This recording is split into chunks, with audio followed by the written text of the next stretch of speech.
Stick with me here. We are about to watch 15-year-old Lewin Jade get a brutal reality check. After 5 hard years at the Gracista Healers Guild, he scored the job thanks to his rare Plantmaster gift. He can instantly identify absolutely any plant. But as a simple commoner trapped in a building full of arrogant nobles, his daily life was a total nightmare. Bullied, constantly overworked, and even treated like a human guinea pig for risky potion tests. Turning 15 meant adulthood, and Lewin prayed things would finally change.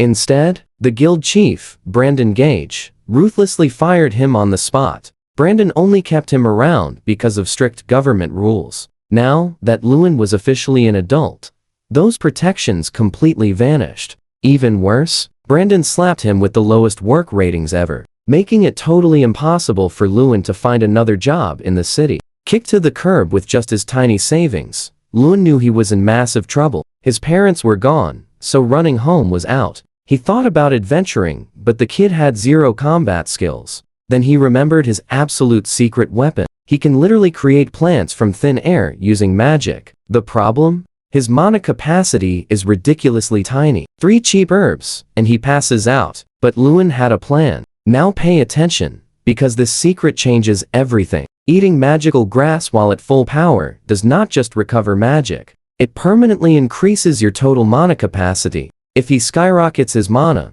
that Plantmaster skill becomes an absolute goldmine. Desperate to flip his destiny, Lewin marched straight to the Adventurers Guild. Completely terrified by the massive, muscular warriors and heavy tension, he bravely stepped right up to the counter. He decided to risk his entire life savings to hire an escort. Going into the mountains for that magical grass was his only shot to change his fate. He needed solid guards for a very dangerous trip all the way to Mount Carnello. But when he dropped his name and mentioned the Healers Guild, the receptionist's friendly face instantly turned ice cold. That awful fake reputation traveled incredibly fast. Still, even without any real strength, the guild officially allowed him to post a quest. He desperately needed budget escorts for a 4-day plant collecting trip. Following a long rest at a super cheap inn, way better than his old dusty shed by the way, Lewin eagerly returned to the bustling guild. The receptionist handed him 3 choices. First, the Azure Alliance, an E-rank squad with decent skills, but terrible behavior issues.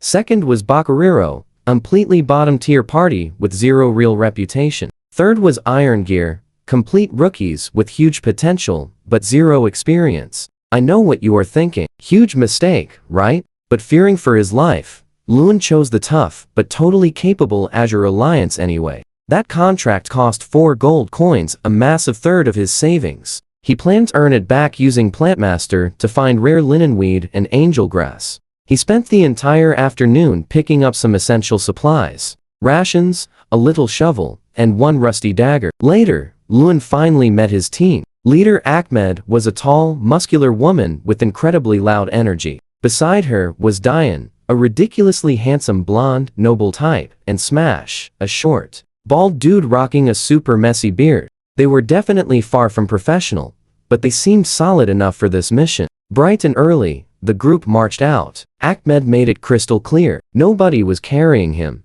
If he slowed down, the deal was totally cancelled. Leaving the city, Lewin felt massive nerves and excitement. This trip was his single chance at redemption. 2 hours later, serious vibes vanished. Ahmed randomly started belting out an awful, off-key song about rabbits on endless repeat. It completely destroyed everyone's sanity. Diane quietly leaned over and whispered to Lewin, asking if he absolutely hated the singing too. Lewin quietly agreed, and even the silent Smash nodded. Suddenly, Ahmed whipped around with a terrifying grin. Her hearing was way better than anyone realized. She boldly called them out for whining, challenging them to sing something much better if they were so bored. Lewin totally panicked from being caught, while the others played dumb. Heading toward Mount Carnello, Ahmed forced poor Smash into a massive, miles-long vocal sing-off. Lewin tried staying quiet just to save his precious stamina, but he eventually got dragged into it too. By the time that massive, epic mountain finally appeared, Lewin was completely exhausted and his throat burned from constant shouting. Arriving right at the base, Lewin quickly realized this peak was infinitely more dangerous than expected. Terrified, he awkwardly asked the Azure Alliance to actually escort him halfway up instead of ditching him below. Ahmed looked highly annoyed, but Diane and Smash happily agreed. They just really liked Lewin's upbeat vibe. Ahmed caved, punching Smash for his joke. As they climbed, monsters attacked. Trust me, you and I are gonna love what happens next. Goblins, kobolds, and killer hornets just spawned everywhere. But Ahmed unleashes her true power, swinging a giant greatsword so wildly fast that the monsters simply vanish. Diane explains she was actually a top-tier rank adventurer, but got booted from her old squad for her terrible attitude. Stick with me here. Lewin just realized his low-rank escort is an absolute legendary powerhouse. Just to mess around, Ahmed playfully dragged a goblin horde toward Diane and Smash, forcing a fight while she carried Lewin away at lightning speed. Reaching a mountain clearing, an exhausted Ahmed immediately flops onto the ground and passes out, leaving the poor guys on guard duty. While she naps, Lewin sneaks off to gather herbs. Using his special touch and taste skills, he finds basic healing plants, plus something totally mind-blowing, the incredibly rare dumbbell weed. This level 89 plant instantly boosts muscle power. It is so crazy rare that most people think it is just a myth. With Ahmed still loudly snoring, Smash steps up, escorting Lewin deeper into the woods for more plant hunting. Smash uses his old thief skills to dodge monsters, making the whole job super easy. Lewin works lightning fast, gathering a massive haul worth over a gold coin in hours. Smash is totally amazed, realizing Lewin's insane gathering skills easily cover the entire cost of hiring their escort group.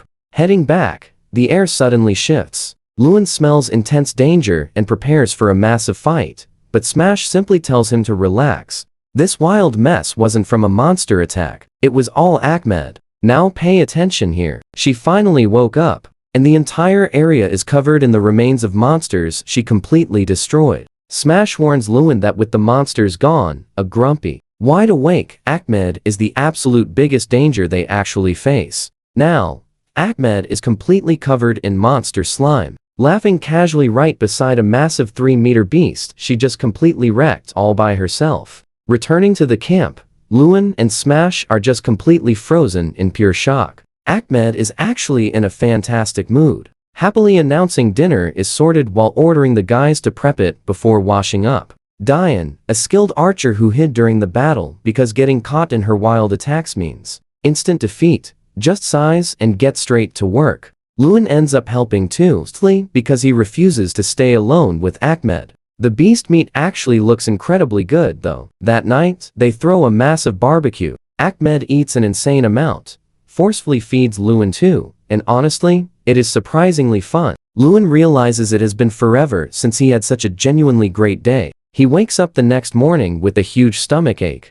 Empty bottles are scattered everywhere around Ahmed, who is still completely knocked out beside him. Lewin quietly slips away without waking her and finds Diane and Smash up and cleaning. That day, Diane comes along as escort while Lewin goes out plant collecting. I know what you are thinking. Another one? Yes. Lewin finds a second rare dumbbell, weed. Super excited to finally test its amazing muscle effects. His insane collecting speed seriously impresses Diane, so Lewin reveals it comes from his incredibly rare tier gift skill called Plant Master. Back at camp, Ahmed has clearly been chasing Smash around with the wooden training sword the entire time. Spotting Lewin, she instantly drops the chase and sprints over in a fantastic mood. Lunch becomes another forced meat-eating session. Ahmed devours the entire remaining pile of meat, then suddenly rushes off hunting again without even letting Lewin answer if he actually wants any more. Diane and Smash just shoot Lewin a highly sympathetic look,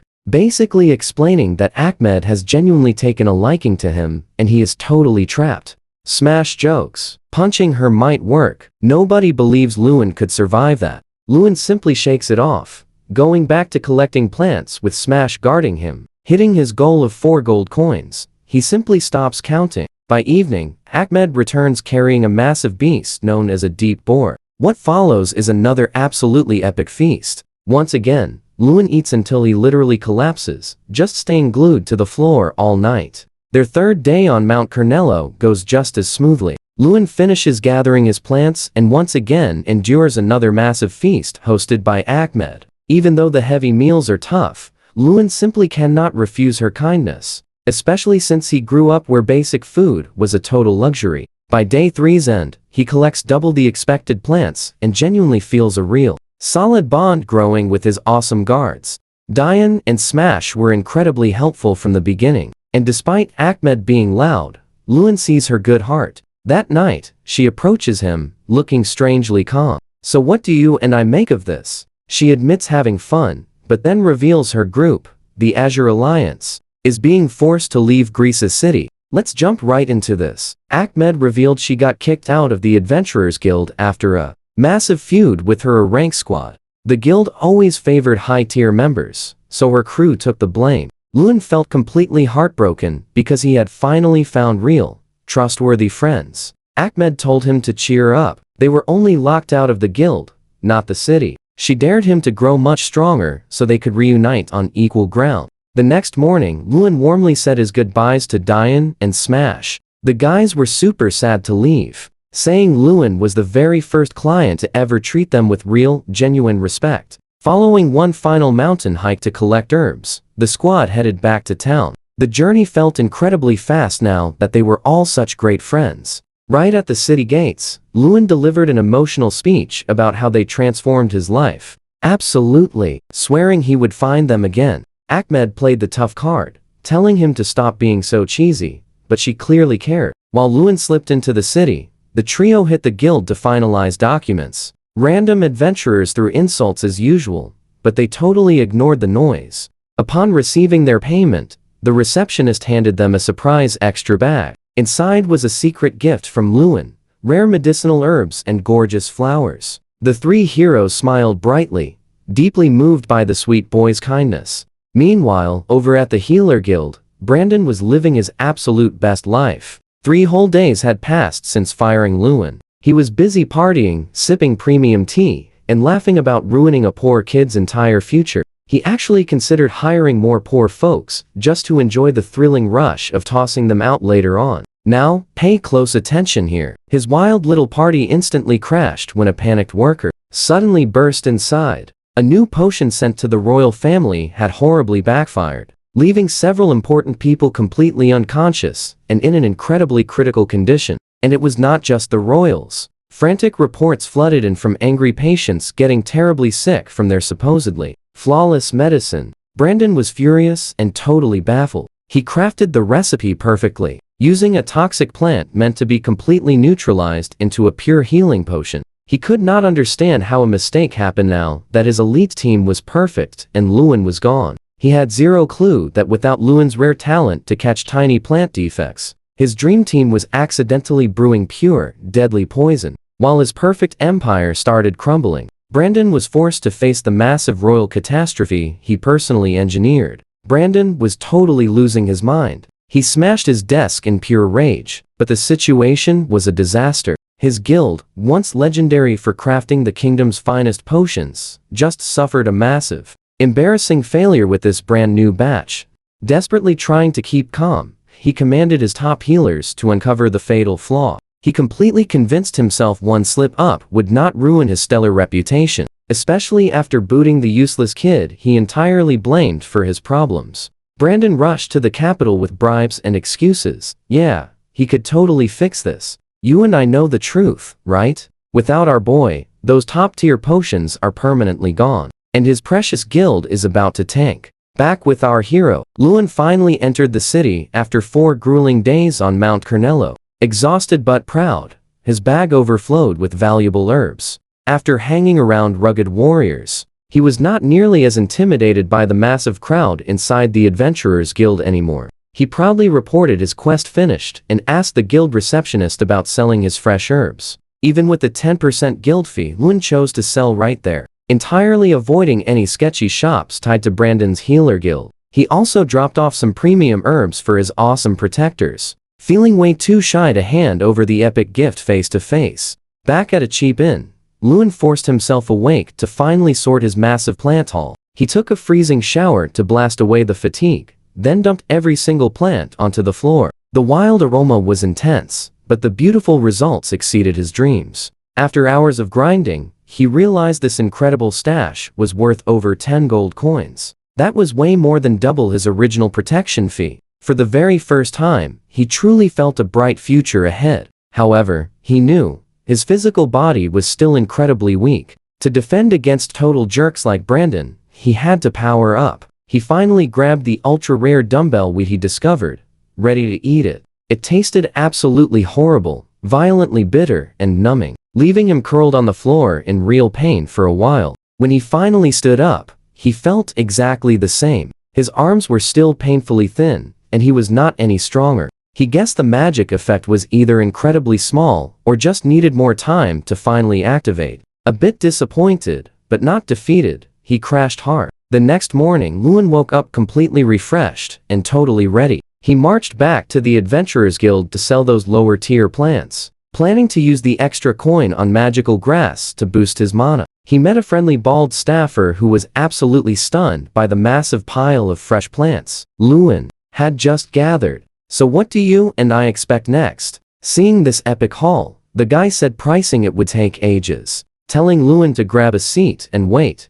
"Come along with me." Lewin is finally taking the first step toward his new life, leaving the Adventurers Guild behind. Our boy heads straight to a famous shop he heard about called Elf's Tears. During his old healer guild days, he remembered this exact spot being the absolute best for grabbing top-tier herbs super fast. With some high-grade plants to sell, he hoped the owner knew their true worth. He found the shop right on town's edge. Way smaller than he expected, but the smell? Absolutely amazing. Not that gross bitter herb scent, but super sweet and incredibly calming. Inside, he met the shopkeeper, an older elf lady with a kind face. But the second Lewin mentioned selling herbs, her entire vibe flipped. She got crazy serious, warning him she only accepted the highest quality stuff. Bring her trash, and she charges a time-wasting fee. But Lewin, totally unfazed. He watched as she expertly tested his plants by tasting the sap. She was actually blown away. His stuff beat her private suppliers easily.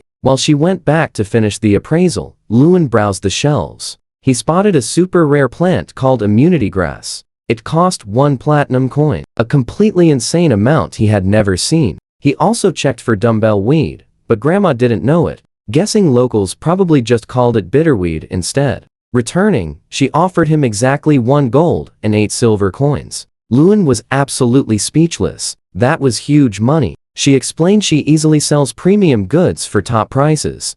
Lewin was so incredibly grateful he nearly bowed to the floor. Hearing his name was Lewin Jade, Grandma realized he was the guy the healer guild fired. Luckily, she absolutely despised their leader Brandon, telling Lewin she completely had his back. She even joked about selling garbage to the guild since Lewin wasn't there to catch it anymore. Feeling awesome with a heavy pocket full of coins, Lewin thanked her and left. After being stuck in that toxic job forever, he was finally seeing the real, amazing world. He realized tons of good people existed. Feeling super motivated to grow way stronger and just explore, he headed straight back to the Adventurers Guild to grab his payment for those lower quality herbs. Honestly, he didn't even care what they paid him now, after making an absolute fortune at the shop. Pushing through the loud crowd, his confidence was soaring. That bald employee walked out carrying his bag, ready with the final results. Now watch closely. Lewin was actually nervous while waiting for his plant appraisal,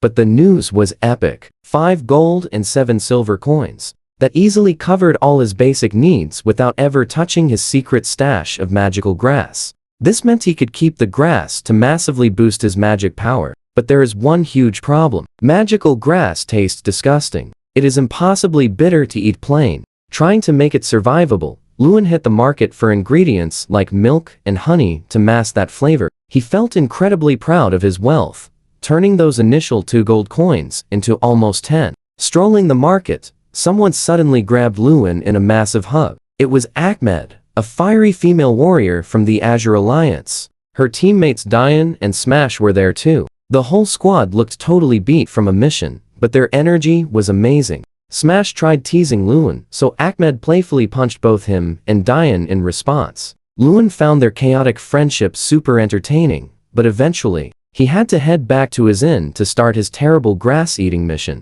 I know what you are thinking. Eating 142 portions of magical grass is pure agony. He tried shredding it up and chugging water, but that bitter taste was completely overwhelming. 1 hour later, only 6 portions down, he was losing his mind. Mixing it with normal food somehow made the awful taste even worse. Grilling it created a smell so horrific that the innkeeper actually came up to complain. Finally, mixing it with stray cowbird's milk and killer bee honey became the only way he could swallow it. Day 1 ended with 50 portions down. His stomach was screaming in pure agony, but he forced himself to push through. To see if the effort worked, he tested his magic by synthesizing some medical herbs. Normally, 3 would completely wipe him out, but this time, he crafted 6 herbs before even feeling tired. His magic capacity doubled. Over the next 4 days, Luan finished the remaining grass. An absolute nightmare experience, leaving him with endless stomach aches and starving for real food.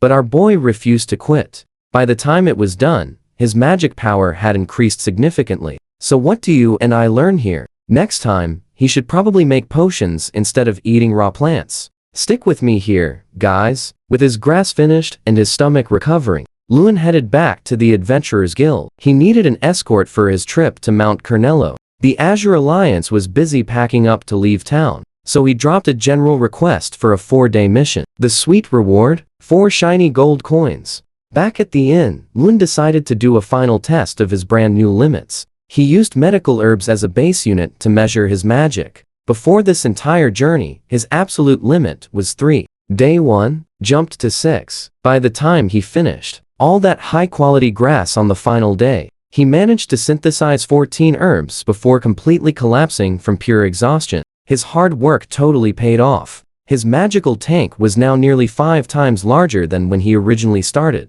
After 4 whole days of eating nothing but nasty, magical grass, Luan finally managed to push his magic capacity to 14. His stomach finally stopped aching, and honestly, for the very first time in a while, he felt absolutely amazing. He hit the Adventurers Guild early to dodge the morning crowd and check on his escort request for that trip to Mount Carnello. The receptionist presented 3 options. First was Umbrella, an E-rank party that was stable, but super boring. Second was Iron Gear, a rookie group with a high success rate. Third was White Failure, a D-rank party that had recently been promoted. Even though they failed exams twice, Luan chose them. I know what you're thinking, but he wanted extra protection and didn't mind dropping those 4 gold coins. He had some extra time to kill before meeting, so he grabbed a huge real meal and bought supplies: leather armor, dagger, and slime liquid. When noon finally came, he waited at the guild, but White Failure was nowhere to be seen.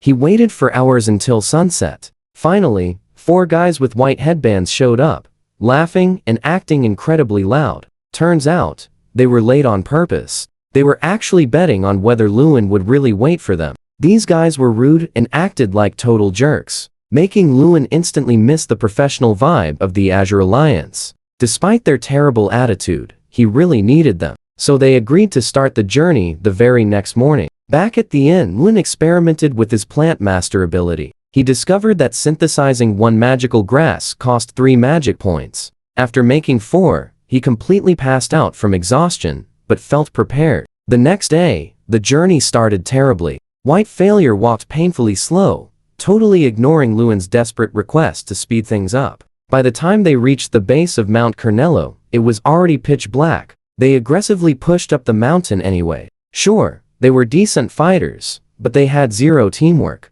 spending the whole time bragging about beating super easy monsters. Suddenly, a totally terrifying presence stopped them cold. An angry wolf, a powerful monster that usually stayed at the summit, appeared right in front of them. The adventurers instantly panicked. Instead of protecting Luan, the leader actually yelled for his team to run and use him as a decoy. Within seconds, those professionals vanished into the woods, leaving Luan completely alone. The angry wolf began to circle Luan, growling low. Luan was paralyzed with fear, even dropping his dagger as he realized he was doomed. But then, something finally clicked. Now watch what happens next. Remembering the awful pain of eating magical grass, he absolutely refused to lose like this. He snapped out of his panic and formed a totally desperate plan. Using his powers, he brilliantly synthesized a magical grass and a bomb grass right in his palm. He squeezed his hand shut, making the bomb grass explode. The intense blast burned his hand badly, but that pure pain gave him the focus he really needed. He wasn't going to be a snack for some wolf without an epic fight. Luan lit the magical grass and bomb grass together, creating a smell so unbelievably foul it made his own stomach turn. The angry wolf took the stink head on, hitting the ground crying in pain. Its terrifying roar immediately turned into a weak, pathetic whimper. Luan knew the effect wouldn't last forever, so he acted incredibly fast. He took a bottle of slime liquid mixed with poisonous angel grass and aggressively threw it. The glass bottle smashed perfectly right on the wolf's forehead. At first, nothing happened, but then the wolf completely lost its mind, rubbing its head against the dirt as the poison wildly burned. Luan grabbed his dagger and furiously rushed in. While the beast was totally distracted by the pain, he drove the blade deep into its neck. The wolf struggled and tried to run, but it was blind, couldn't smell, and was losing energy fast. It finally collapsed, completely and utterly defeated for good. Luan stood there shaking, totally shocked. He actually defeated the beast. Realizing he was still in extreme danger, he didn't even stay to harvest the valuable loot. He quickly found a tall tree and climbed up to securely hide for the night. When morning finally came, he realized he was totally lost. White failure, the party that completely abandoned him, definitely wasn't coming back. He decided to strictly stay put for 2 days, hoping for help while surviving on rations. To stay awake and completely prepared, Luan spent time collecting more plants. What do we learn? Stinky grass is a great repellent, and poison vials became his best weapon. Trust me, you'll want to see what's next. Stick with me. He was completely exhausted. To keep from falling out of his tree, he chewed bitter magic grass to stay awake. Then, boom. The entire mountain just completely lost its mind. Monsters scrambled everywhere. Something massive was crashing through the forest, wiping out absolutely everything around.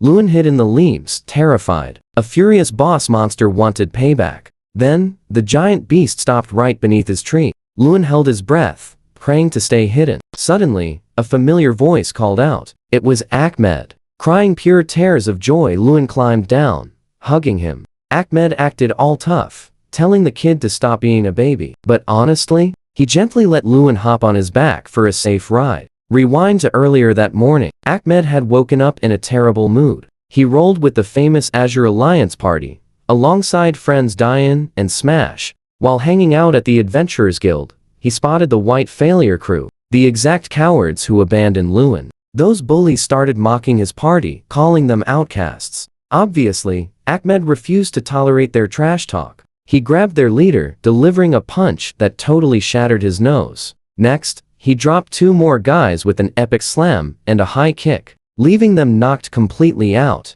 Just as he prepared to absolutely wreck the final guy, his friend Smash intervened. Smash warned him that enough damage was dealt. They urgently needed to focus on finding Luan. After squeezing the truth from those survivors, Ahmed rushed toward the mountain to bring their boy home. He was absolutely boiling with rage. He was so distracted laying a beatdown on that White Failure squad, he nearly forgot to even ask exactly where they had ditched poor Luan. Diane, Ahmed's calm and collected partner, had to step in, stopping him from landing one final devastating strike. Trembling in pure terror, one thug finally confessed. They lost sight of Luan back on Mount Carnello and just decided to head home entirely without him. That total coward tried lying, claiming they were just about to report it. But Ahmed and Diane saw right through them. Watch closely. These guys relaxed while our boy was stranded. After hearing that truth, Ahmed completely snapped. He unleashed a legendary move called the Strike of the Fire Dragon.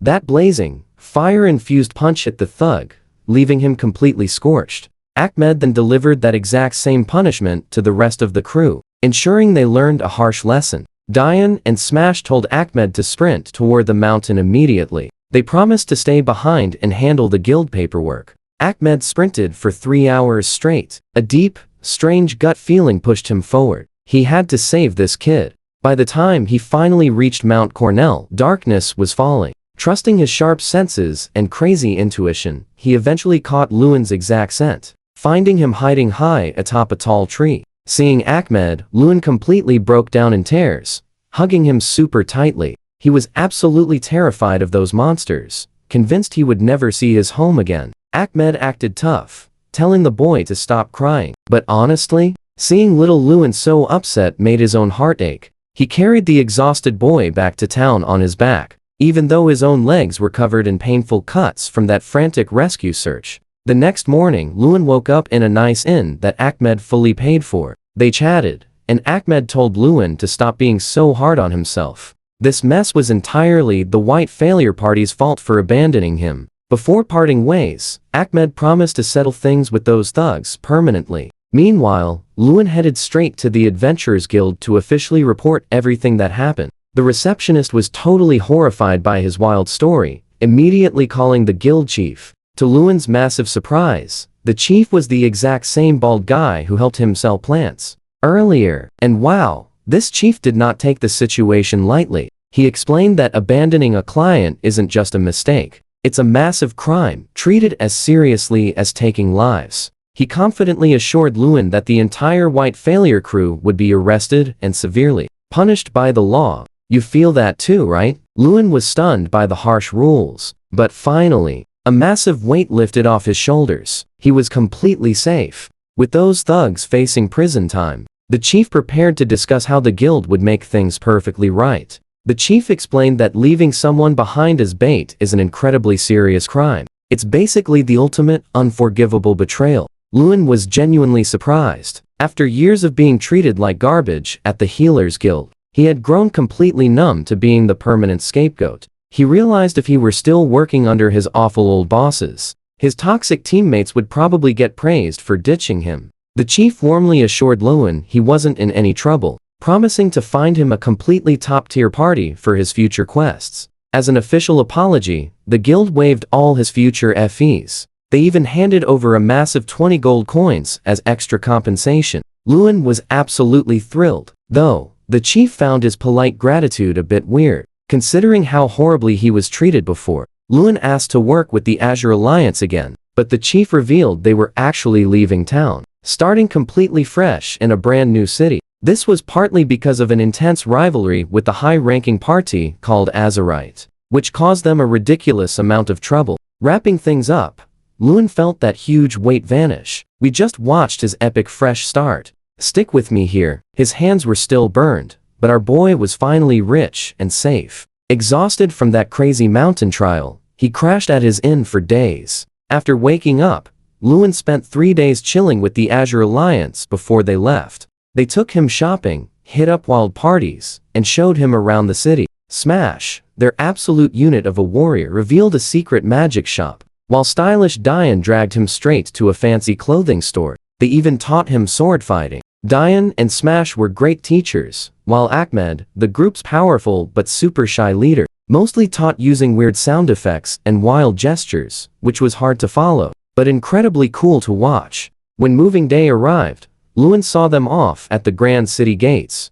Ahmed was acting super quiet and totally avoiding his gaze, so Lewin just passed her a parting gift through Diane. As they walked away, Lewin finally gathered his courage and screamed out, thanking Ahmed for saving him. He promised to get strong enough to officially join her epic party one day. Without turning around, Ahmed gave him a solid thumbs up, which Diane explained was just her acting incredibly shy. Lewin watched them vanish over the horizon, truly feeling his life had finally changed for the better. Now watch closely. Over at the Healer Guild, that arrogant Chief Brandon was totally losing his mind. Ever since he kicked Lewin out, all their new potions kept failing, and the other healers just could not figure out why. To make things worse, top adventurer parties were canceling their guild contracts one by one. Brandon was absolutely furious, blaming everyone else and throwing massive temper tantrums in fits of rage. Legendary elven medicine master Irene Everett dropped off herbs and completely roasted Brandon for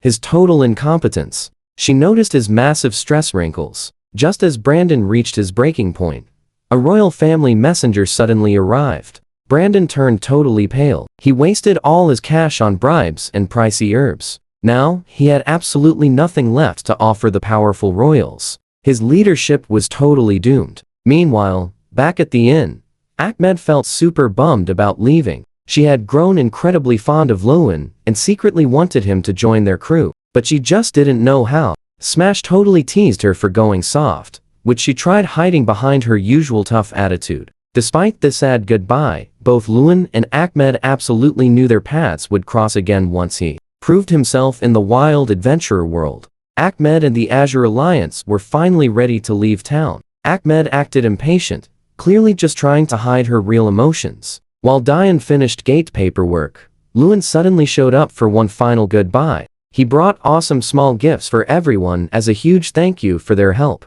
Ahmed couldn't even look Lewin in the eye, fighting back total tears. She stayed back, pretending to be super annoyed while Diane happily grabbed those gifts. Ahmed realized Lewin was literally the first person to ever treat her like a normal human being, rather than some crazy, scary monster. You felt that too, right? That pure kindness meant everything. And our tough leader finally broke down crying. Right as they left, Lewin screamed out a heartfelt thanks, swearing to get insanely strong and officially join their awesome squad one day. Hearing this, Ahmed gave a silent thumbs up, completely choked up. Once they hit the dusty road, the eager group finally opened up their gifts. Smash got top-tier gloves, while Diane scored some super rare crafting materials. And Ahmed, whose actual name was Alyssa, received this incredibly cute red hair clip she had been secretly admiring. This thoughtful gift made her smile right through those tears. And the group journeyed on in much better spirits. Next day, Lewin felt pretty lonely,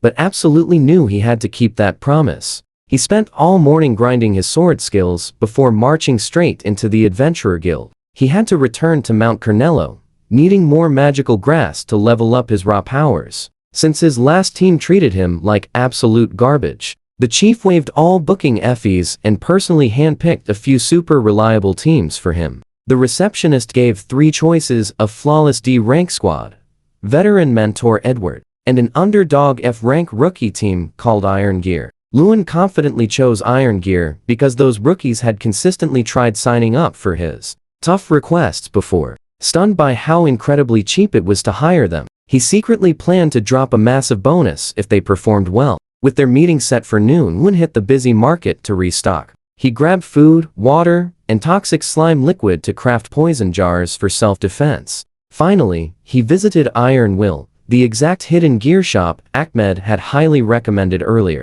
After almost failing completely last time, Lewin knew he couldn't rely on others. He absolutely needed his own armor and weapons to survive. Lewin pushed open the creaky shop door and was immediately hit by the intense smell of rusting iron and ancient battles. Weapons were scattered everywhere, but no shopkeeper. Trust me, you'll want to see what happens next. Let's jump into this. As Lewin touched a very unique blade, a massive roar echoed. A short, hairy old guy charged out, swinging a hammer and yelling at him for touching his gear. Lewin threw his hands up fast, swearing he was no thief. He nervously explained he simply wanted to buy a new weapon. Hearing that, the old guy named Dantetsu instantly chilled out and laughed. He quickly apologized for the scare and got super friendly, even happily slapping Lewin's back. When Lewin mentioned the adventurer named Ahmed sent him, Dantetsu got even more incredibly excited. Turns out, those two were really great friends. Dantetsu helped him choose a sharp steel sword and a special metal chest plate. It was incredibly light, but insanely tough. He even gave Lewin a huge discount and a free scabbard. Lewin left feeling totally pumped, hoping to train hard enough to swing that sword just like Ahmed does. He marched straight back to the Adventurers Guild to meet the brand new party he hired for his Mount Carnello trip. The group, called Iron Gear, had 4 young adventurers right around his own age. Byron, Lyra, Pora, and a very shy girl named Nina. Lyra was bursting with energy, incredibly happy. Lewin finally picked their specific request. Byron acted like the grounded leader, while Pora was completely laid back. Nana stayed super quiet, but they explained her unique anti-heal skill made her their absolute best member. They hung out for a bit, chatting and getting to know one another. Because they were all the same age, the whole vibe was way more relaxed than Lewin's past rough experiences. They agreed to meet up tomorrow morning. Back at his cozy inn room, Lewin started experimenting with his rare plant master skill. He tried growing some angel grass, but realized it totally drained his magic. Just making one single blade left him completely exhausted. Bright and early the next morning, he did light sword practice in the courtyard. Watch this closely. He spotted a stunning blue-haired woman in heavy armor watching his moves. She seemed like a high royal knight, someone completely out of his league. He really wanted to say hi, but his courage completely failed him. Soon enough, it was time to meet Iron Gear back at the guild. They were already there, waiting early. Lyra and Byron were playfully bickering, which honestly made Lewin feel right at home. They officially agreed to drop the stiff formalities and just use first names. Even Nana, blushing furiously through all her shyness, managed to tell Lewin it was totally fine to just call her Nana. With the squad completely ready, they started their grand journey. While hiking up toward Mount Cornello,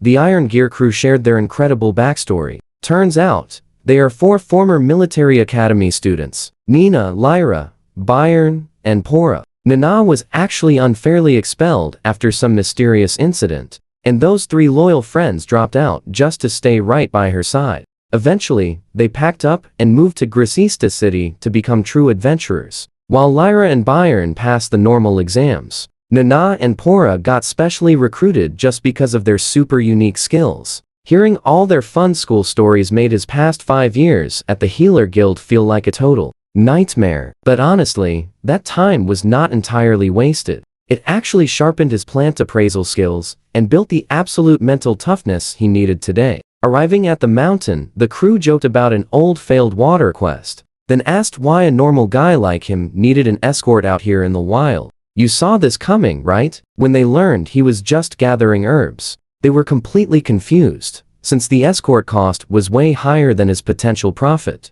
Pora quickly suggested moving halfway up the mountain before chatting, since this lower area was absolutely crawling with nasty monsters. Sure enough, as they climbed, a pack of kobolds and fierce werewolves attacked. Iron Gear instantly showed off flawless teamwork. Lyra and Byron held the front lines, while Pora and Nana confidently covered their backs. Nana was the absolute star here. She blasted a kobold with raw magic, then fired a brilliant curving shot right over Byron's head, taking a werewolf totally by surprise. Her usual shy personality vanished completely in battle, instantly replaced by a fierce, confident leader. They finally reached a safe, quiet clearing near a small stream to set camp. While Lyra and Nana pitched the tents, Byron and Pora tagged along to provide heavy security for Lewin's herb gathering. While walking, Pora explained he is a buff mage. It is a rare class that boosts allies and weakens enemies. Instead of using normal direct attack spells,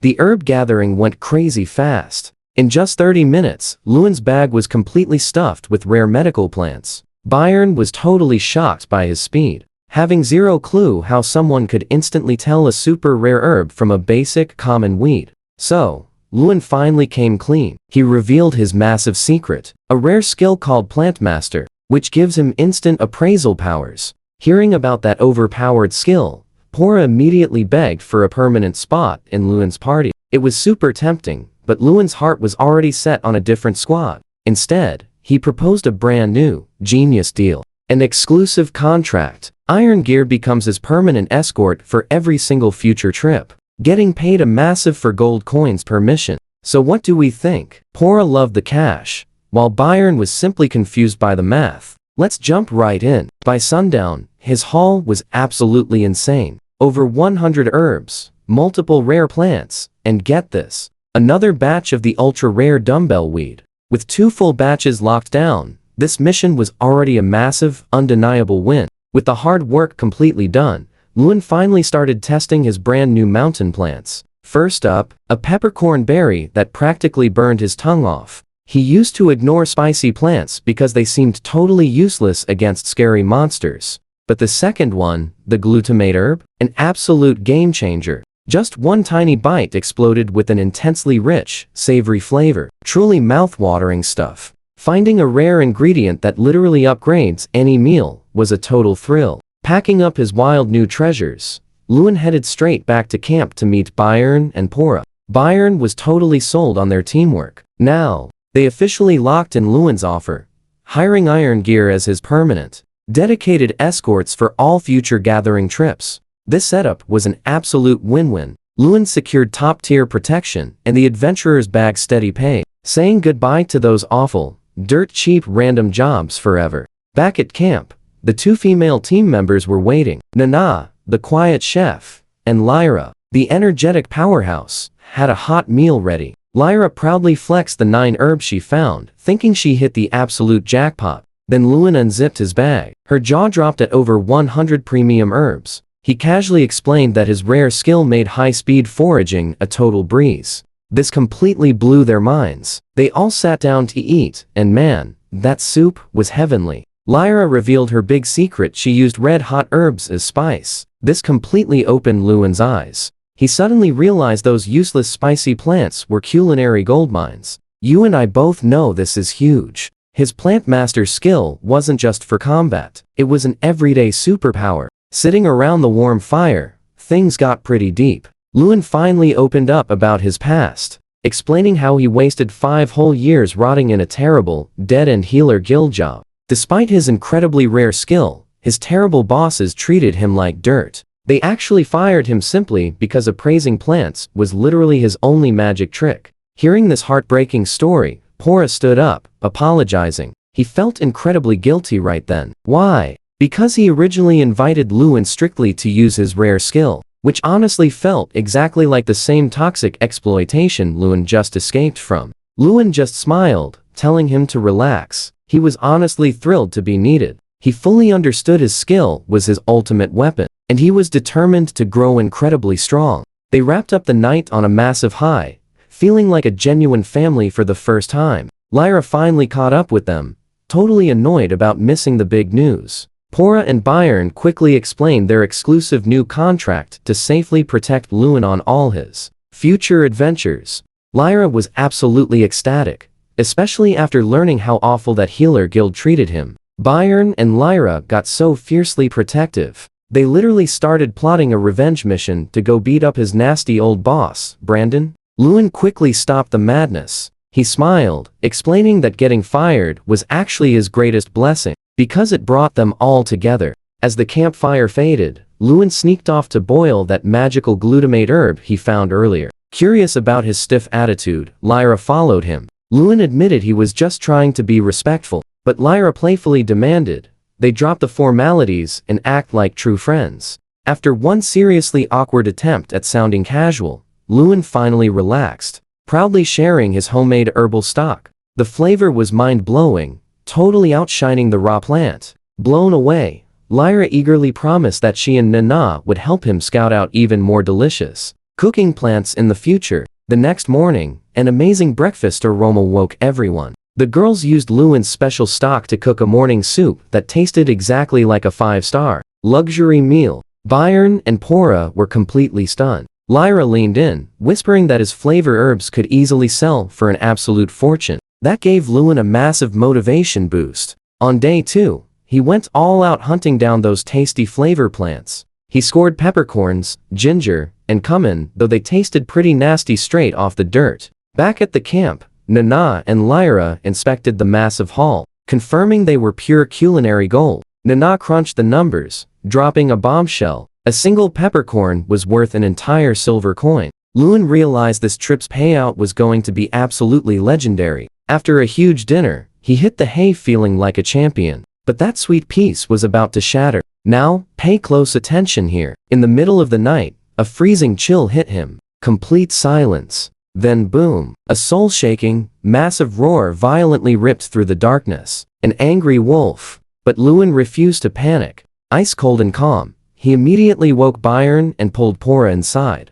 While the veteran fighters were still completely clueless, Lewin knew exactly what scary monster they were facing. He snatched his gear, grabbed some magical distraction, grass, and sprinted off to wake up Lyra and Nana. Bursting into the girls' tent was super awkward, but trust me, there was zero time left. Stick with me, things are about to get absolutely crazy, and fast. Nah, woke up super chill, but Lyra totally panicked seeing Lewin. He shushed her fast, warning that a huge monster was close, and they had to bolt. After a quick rundown, the girls grabbed their gear while Lewin joined Bayan and Pora. These veteran adventurers were totally on guard. Bayern drew his sword, and Pora was sweating, picking up on tons of unseen creatures signaling through the dark. Lewin felt pure, heart-stopping panic set in. This exact nightmare reminded him of being totally abandoned during a past monster ambush. His legs literally shook and he started hyperventilating, totally trapped inside his own awful trauma.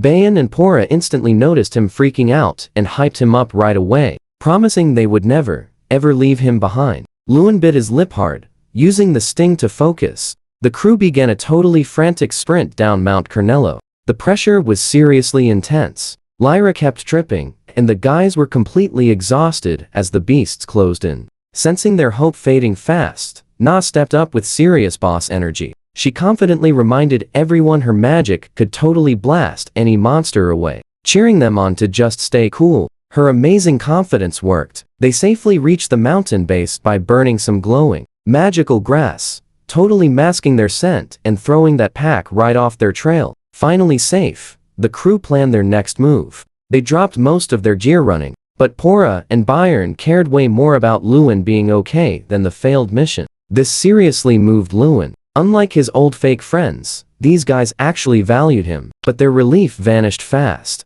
A massive roar shook the ground as a furious, lone wolf stepped from the shadows. Now watch closely. It ignored everyone else, locking onto Luan. Na figured this beast wanted payback for the wolf Luan took down before. Facing that absolute fury, Luan bravely stood his ground. It wasn't game over yet. The epic fight kicked off with Byron and Lyra rushing the beast. They unleashed crazy heavy slashes and low strikes, but this wolf was insanely quick, dodging everything and almost landing a huge counterattack on Lyra. Na clutched it with the perfectly timed spell, knocking the huge wolf back. Despite their awesome teamwork, the beast shrugged off Pora's slowing magic, keeping its terrifying gaze locked onto Luan. Luan bravely decided to step up, igniting a bundle of super stinky magical grass to completely disorient the monster. As the beast lunged with crazy speed, Luan tried throwing a poison vial, but it somehow predicted the attack and dodged. Luan stumbled backward,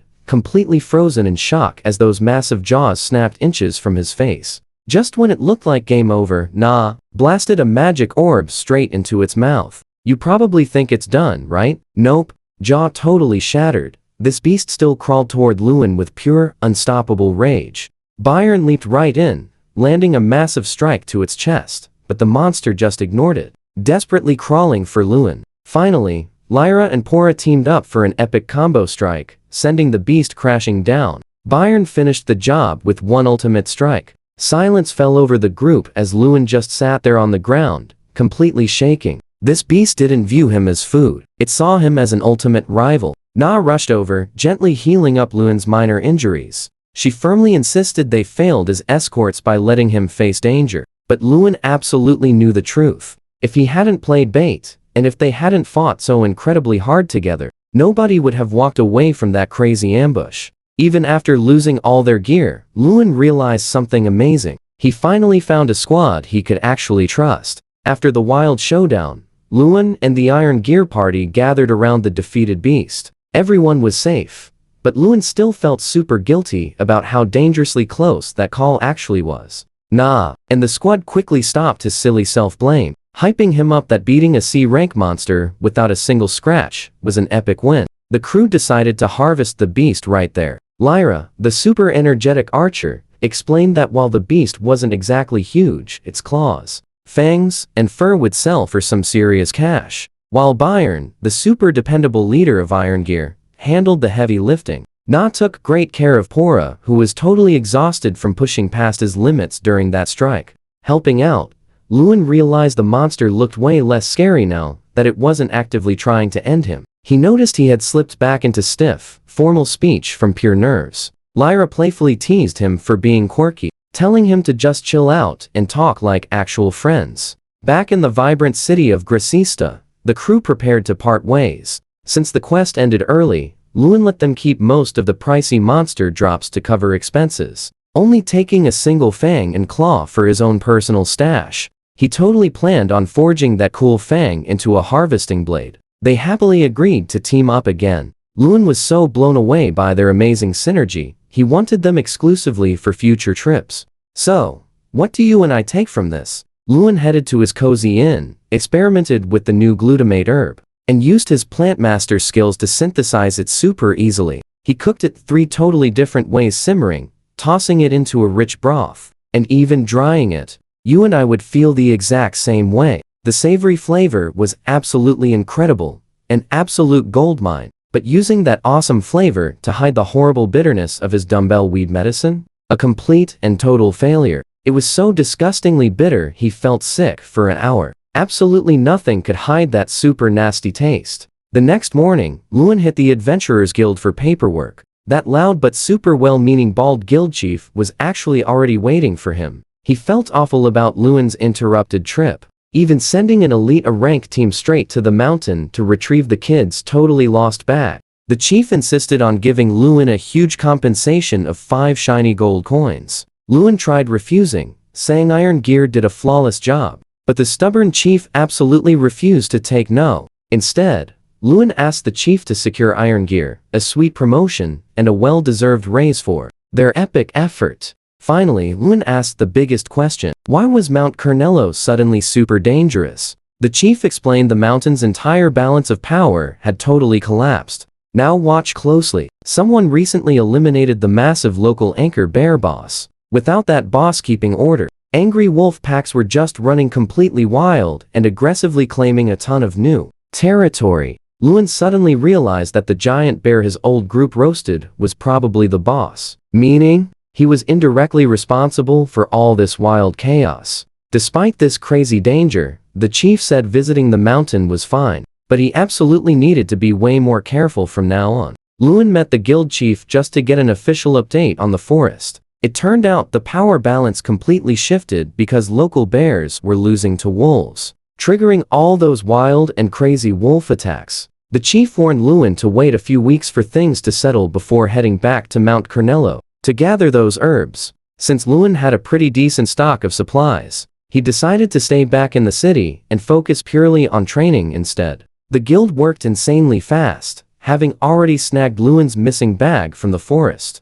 This was thanks to an elite adventurer party called Azurite. Luan felt super awkward since his mentor, Ahmed, had some really rough history with them. But hey, he was totally grateful his gear was back. Back at his cozy inn, Luan sorted through his epic haul. Between the failed quest compensation and those valuable new herbs, he was looking at a massive profit of nearly 10 gold coins. This was a massive win. He even planned to share that extra cash with Lyra and Nina, the brave adventurers who totally protected him during that intense wolf attack. Later, Luan visited Elf's Terrace to sell his top herbs. The shop owner, a really kind old lady, welcomed him super warmly. She happily revealed those rare herbs from last time, already sold out. A massive relief, since Luan totally worried they were too pricey for her to move. During their chat, Luan noticed her walking cane and nicely offered to carry things, totally assuming she just had a bad leg. I know what you're thinking. She slammed the cane down, revealing it was a hidden sword for defense.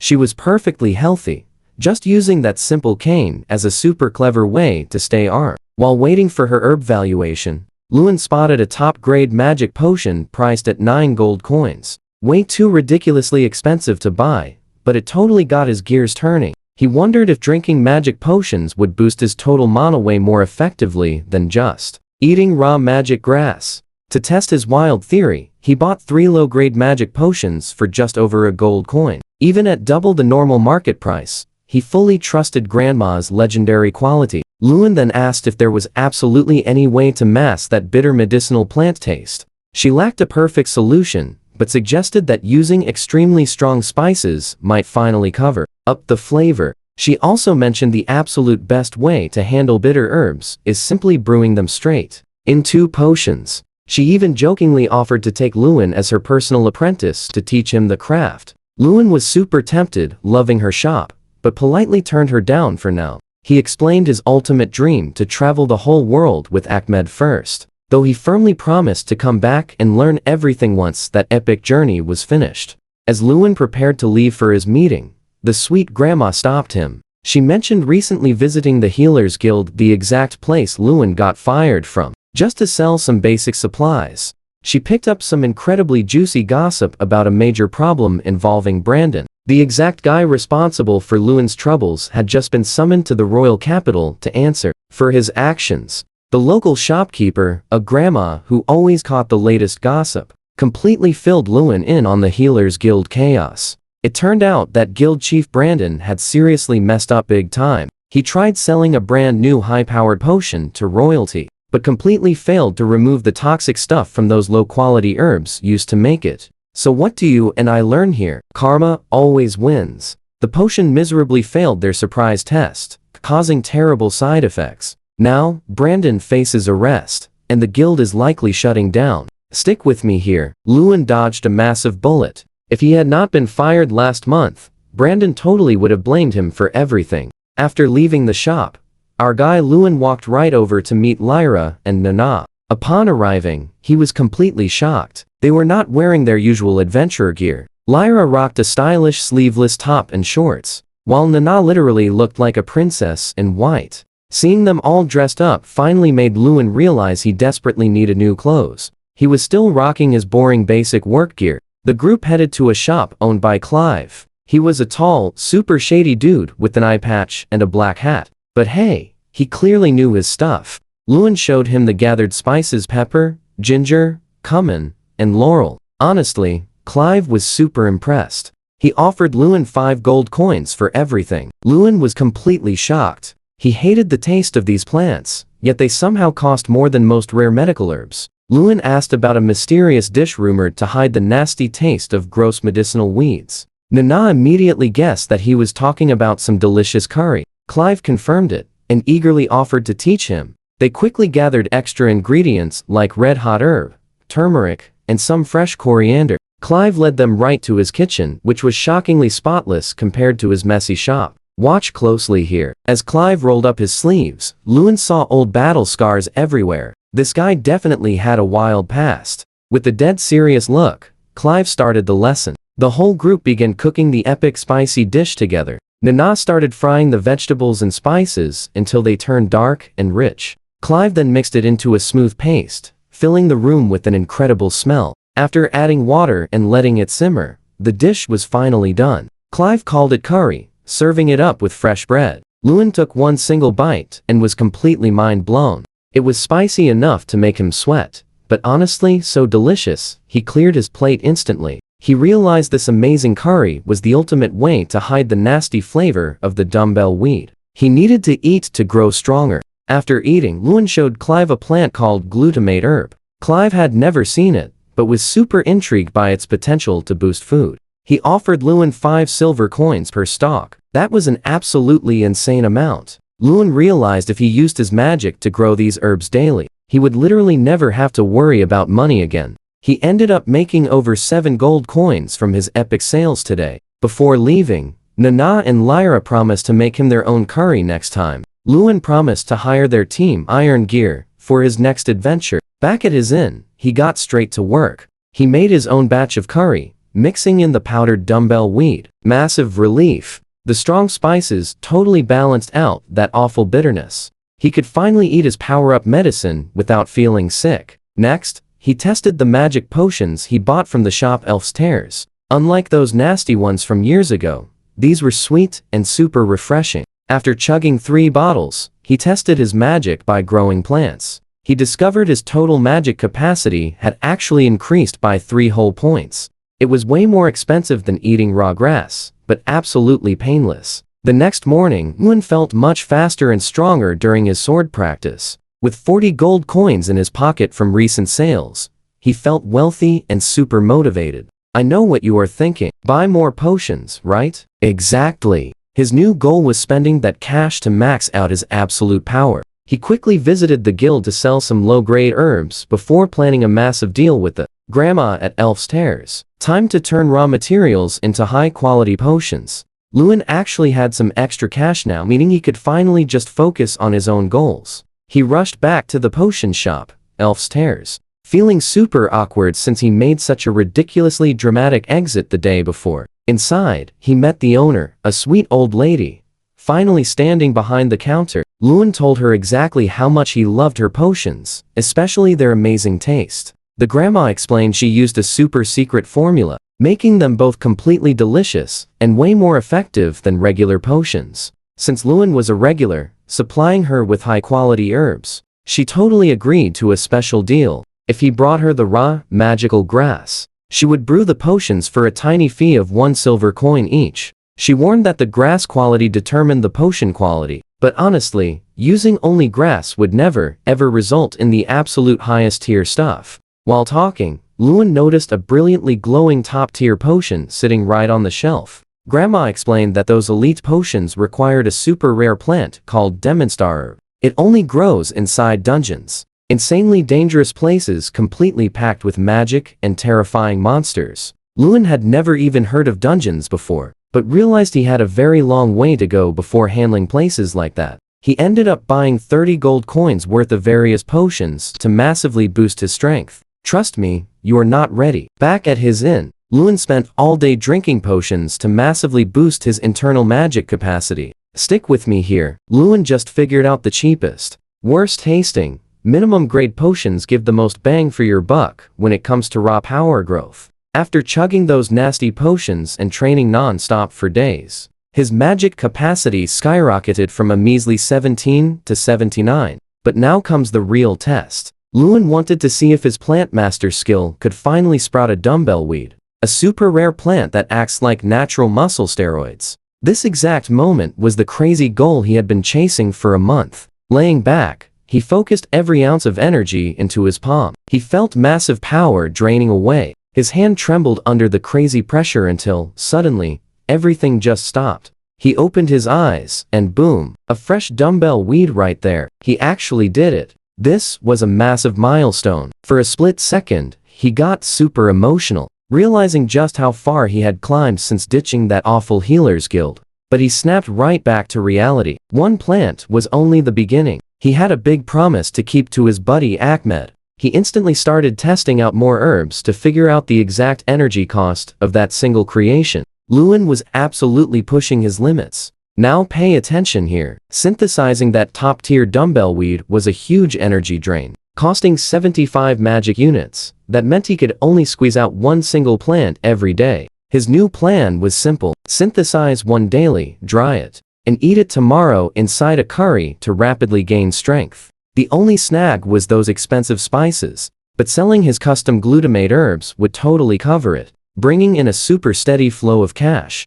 Totally fired up to catch his rival Ahmed, Lewin packed his daily training schedule. The next morning, after 3 intense hours of sword practice, he hit the town for errands. First stop, Ironwill, the local blacksmith shop. He wanted to forge a custom knife out of an angry wolf fang he found. Dantetsu, the super loud and cheerful blacksmith, totally agreed. He mentioned that bringing his own materials would save Lewin some serious cash. Next up, Lewin swung by Elf's Tears to grab potions from the shopkeeper Grandma. She had brewed various awesome magic potions using the exact herbs he provided. Lewin suddenly realized his plant master ability was absolutely flawless for potion making. While super tempted to study it, he knew getting stronger was his main priority right now. Grandma was incredibly sweet, even agreeing to save low-quality plants for him that she normally tossed right over to the Healer's Guild. With his awesome new potions in hand, you saw that coming, right? His magic capacity just skyrocketed to 87.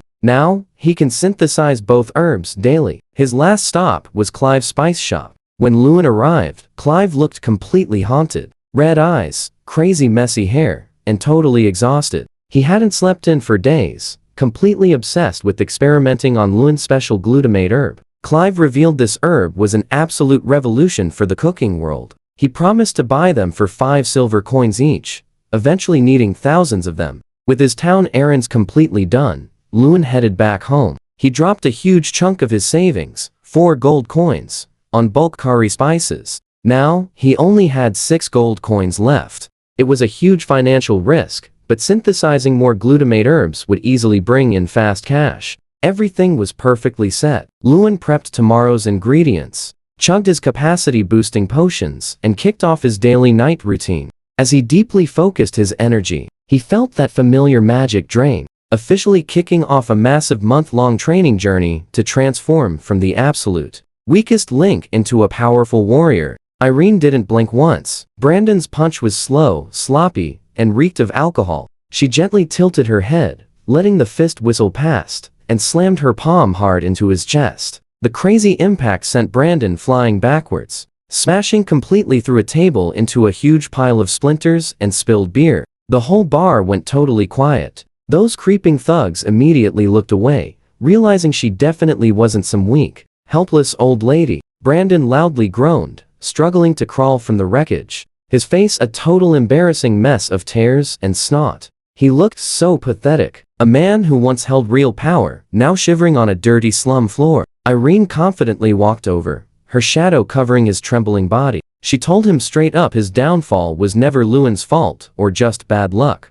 It happened because he was a tiny, arrogant man who failed to handle his own job. She coldly warned him that if he ever chased Lewin or mentioned his name again, a push wouldn't be enough, she would completely destroy his life for good. Brandon couldn't even speak. He just curled up, sobbing constantly about his lost noble status. Seeing him like this, Irene felt mixed satisfaction and deep disgust. She had seen enough. That's where we leave it. She walked out, the door creaking shut behind her. Stick with me, you and I are diving into a wild story. Walking through those dark slum alleys, Irene felt amazing. She had defended Lewin and watched his bully lose everything. But she knew Brandon. That guy held epic grudges, even though he was totally powerless now. She decided to stay alert. She needed to ensure Charlotte knew the Healer Guild was basically a completely sinking ship.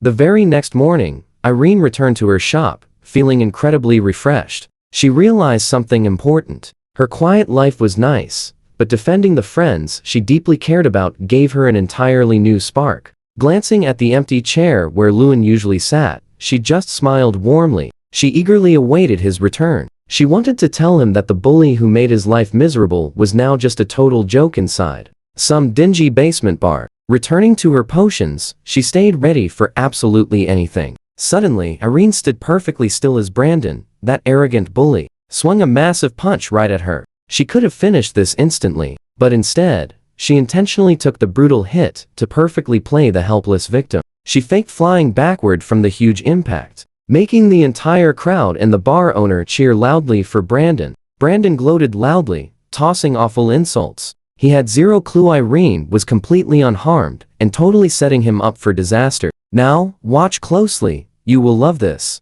Alibi secured. Irene stood up, brushed off the dust, and calmly approached him. Brandon froze in sheer panic, realizing his massive punch did absolutely nothing. Before he could blink, Irene drove her heavy cane into his stomach, knocking his wind out. She certainly did not stop there. She systematically dislocated his shoulders and struck his thighs until his legs gave out beneath him. She finished the total beatdown with a sharp uppercut to his jaw, leaving him flat on the ground, entirely defeated. To ensure the message truly stuck, Irene dramatically dumped a freezing bucket of water on him to snap him awake. Terrified and unable to move his ruined limbs, Brandon desperately tried to crawl away. Irene leaned in, warning him that if he ever touched Lewin again, she would completely destroy him. Brandon nodded frantically, fully broken. Satisfied, Irene proudly tossed a shiny gold coin to the owner for the mess and left. Shortly after, terrified Brandon fled that town forever. Meanwhile, Lewin had spent the last month doing incredibly intense training, eating a special plant called dumbbell weed. He passionately practiced his sword skills every single day. His frame transformed from frail and weak to noticeably muscular. He could finally swing a heavy steel sword with perfect ease. Feeling amazing about his constant progress, he paused solo training for a relaxing herb gathering trip. He finally reunited with his old friends, the Iron Gear adventuring party. They were completely shocked by his absolutely incredible physical transformation. I know what you are thinking. Pure jealousy. Porto enviously poked Lewin's new muscles, begging for his secret. Lewin just laughed it off, thrilled to be back with his group. Planning a new mission for tomorrow, they initially considered exploring the wild Nava forest. But Nana, the party's ever-cautious member, warned everyone about brutal Kongs. These dangerous B-rank monsters were far scarier than those wolves they fought before. Playing it safe, they chose to stick to Mount Carnello instead. By morning, Lewin equipped his fresh chest plate, his heavy steel sword, and a cool custom knife. Meeting Iron Gear at the guild, they proudly headed out together. Walking there, they celebrated their recent party rank promotion. This awesome upgrade meant significantly better pay, and gaining much more respect from absolutely everyone. Reaching the base of Mount Carnello, the entire squad felt slightly nervous inside. Last time they visited here, they almost perished while fleeing a huge pack of very angry wolves. Thankfully, Nana calmed the group down. She reminded everyone they survived before and were much stronger now. Heads held high, they bravely stepped into the mountain to begin hunting. The squad confidently reached the halfway point of Mount Carnello without facing any real trouble. Everything felt incredibly peaceful, so they confidently stuck to their usual game plan. Lyra and Nina stayed behind to establish camp and cook. Meanwhile, Byron and Pora safely escorted Lewin to gather plants. Walking together, Byron noticed Lewin's massive physical changes and asked what exactly he had been doing lately. Lewin explained his absolutely crazy routine. He pushed himself until injured, used recovery slime to heal, and intensely repeated this extreme cycle for a whole month. Byron felt pretty guilty. He assumed Lewin trained so hard because their team failed to protect him properly during the last mission. But Lewin gently reassured him. He just wanted personal strength. Those next 3 days became a huge, undeniable success for everyone. Lewin gathered record amounts of herbs, including rare spices and his beloved dumbbell weed. The camp's atmosphere was absolutely amazing. The food was delicious, making it seem like a perfect trip. But on that final night, Lewin's sharp instincts suddenly spiked. He instantly sensed a terrifying, familiar presence. A very angry wolf was nearby. He quickly woke everyone up. Unlike their last trip, they suddenly realized they were completely surrounded. Menacing howls echoed from 3 different directions, totally blocking the path down the mountain. So what do you and I make of this? Trapped. Bayan and Lyra panicked, but Lewin declared fighting right here gave them much better odds than running blindly away. Stick with me here. Lewin noticed something wild. Those wolves were specifically targeting him. He pitched a daring plan. He would play bait in the open while his team hid. To hide their scent, they burned some magical grass, making an incredibly stinky smoke screen that totally scrambled the wolves' strong noses. Standing totally alone out there, Lewin watched a furious silver wolf slowly emerge. It looked absolutely terrifying, but our boy was ready. When the beast charged, Lewin sprinted straight toward his team's hidden rock. Now watch closely. The beast gained on him instantly. Realizing he could never reach safety, Lewin made a crazy split-second move. He firmly planted his feet, spun right around, and smoothly drew his glowing sword. He swung with total power, just hoping to distract it. Instead, his mighty blade sliced clean through the beast, stopping it instantly. Lewin stood there completely shocked, barely even feeling the impact from that flawless cut. He stared at his stained sword, stunned by his own epic strength. The other 2 wolves, closing in, suddenly stopped cold in their tracks. Seeing their fierce buddy taken down so easily by one human, they froze completely, staring in absolute silence. After finishing one monster with a single perfect hit, Lewin boldly faced down the remaining 2. Honestly, he was terrified, knowing he probably could not repeat that epic move. But he kept his blade raised and fiercely glared back. His awesome teammates, Lyra and Byron, finally arrived. They were totally shocked, seeing Lewin handle a boss-level monster entirely by himself. Sensing extreme danger after that incredible feat, the remaining wolves got super scared and dashed away. Once perfectly safe, Lewin completely collapsed from exhaustion. This was his 3rd major close call, and he felt like pure luck kept him totally safe. Lyra was ridiculously hype, loudly praising his cool ultimate move. But then, she quickly turned super emotional and tearful. She felt awful since their decoy plan almost got him hurt. Lewin cheerfully apologized to, admitting his own risky strategy. Later, the rest of the team, Nana and Pora, joined up, and everyone headed back to Grisista. In town, they discussed feeling pretty weak. Even as ranked adventurers, they quickly realized they were entirely protected by the exact person they should be guarding. Nina and the others happily promised to train harder, wanting to stand by Lewin's side as true equals. Lewin crashed at his inn to sleep off the fatigue, but could not stop thinking about that perfect magical strike. He spent an entire week trying to recreate it, failing completely. He realized that intense pressure alone helped him pull off that epic move. Meanwhile, a mysterious woman had been silently watching Lewin during her morning runs. A pro fighter using this quiet route for years. Initially, she found Lewin quite annoying and his sword swings entirely amateur. But as weeks passed, she noticed his speed leveling up at a crazy pace. We both see it, right? Massive talent, zero foundation, leaving him totally wide open. Watching his wild potential go to waste actually physically pained her. She honestly found herself desperately wanting to step in and teach him everything from scratch. 3 months flew by. Lewin continued his hardcore training while enjoying monthly gathering quests alongside the Iron Gear squad. Luckily, those wolves never attacked again. But our guy felt super confident he could handle one. Iron Gear pushed themselves harder than ever, totally inspired by Lewin's growth. Although Lewin still could not recreate that perfect strike on command, his raw strength reached a level where he was definitely no longer a lucky beginner. He was becoming a massive powerhouse, and everyone around him started noticing his wild potential went far beyond any normal rookie adventurer. Still, Lewin felt slightly left behind. For 3 months, his Iron Gear buddies had been training like crazy under a top-tier mentor named Edward. Every time Lewin saw them, they looked faster and much more coordinated. They even defeated a C-rank monster recently. Lewin worked just as hard, eating special dumbbell weed for strength. But he just was not improving like them. He quickly realized having a teacher made a huge difference. One bright morning, while practicing sword swings outside his cozy inn, he spotted a familiar face. That Royal Knight's woman had been watching him. She used to run past, but now she literally hid behind a building, intensely staring at him. She looked super cold and dignified, but her intense staring made Lewin so hilariously nervous, he completely lost focus on training. Desperate for good advice, Lewin visited an old lady at a fun shop called Elf's Terrors. She was an absolute pro at potions, always holding the best info. Trust me, it only gets better. After buying magic potions, Lewin asked if she knew anyone to teach him real sword skills. The sweet old lady suggested ditching those shady freelancers and simply asking the kingdoms, soldiers or royal knights for help.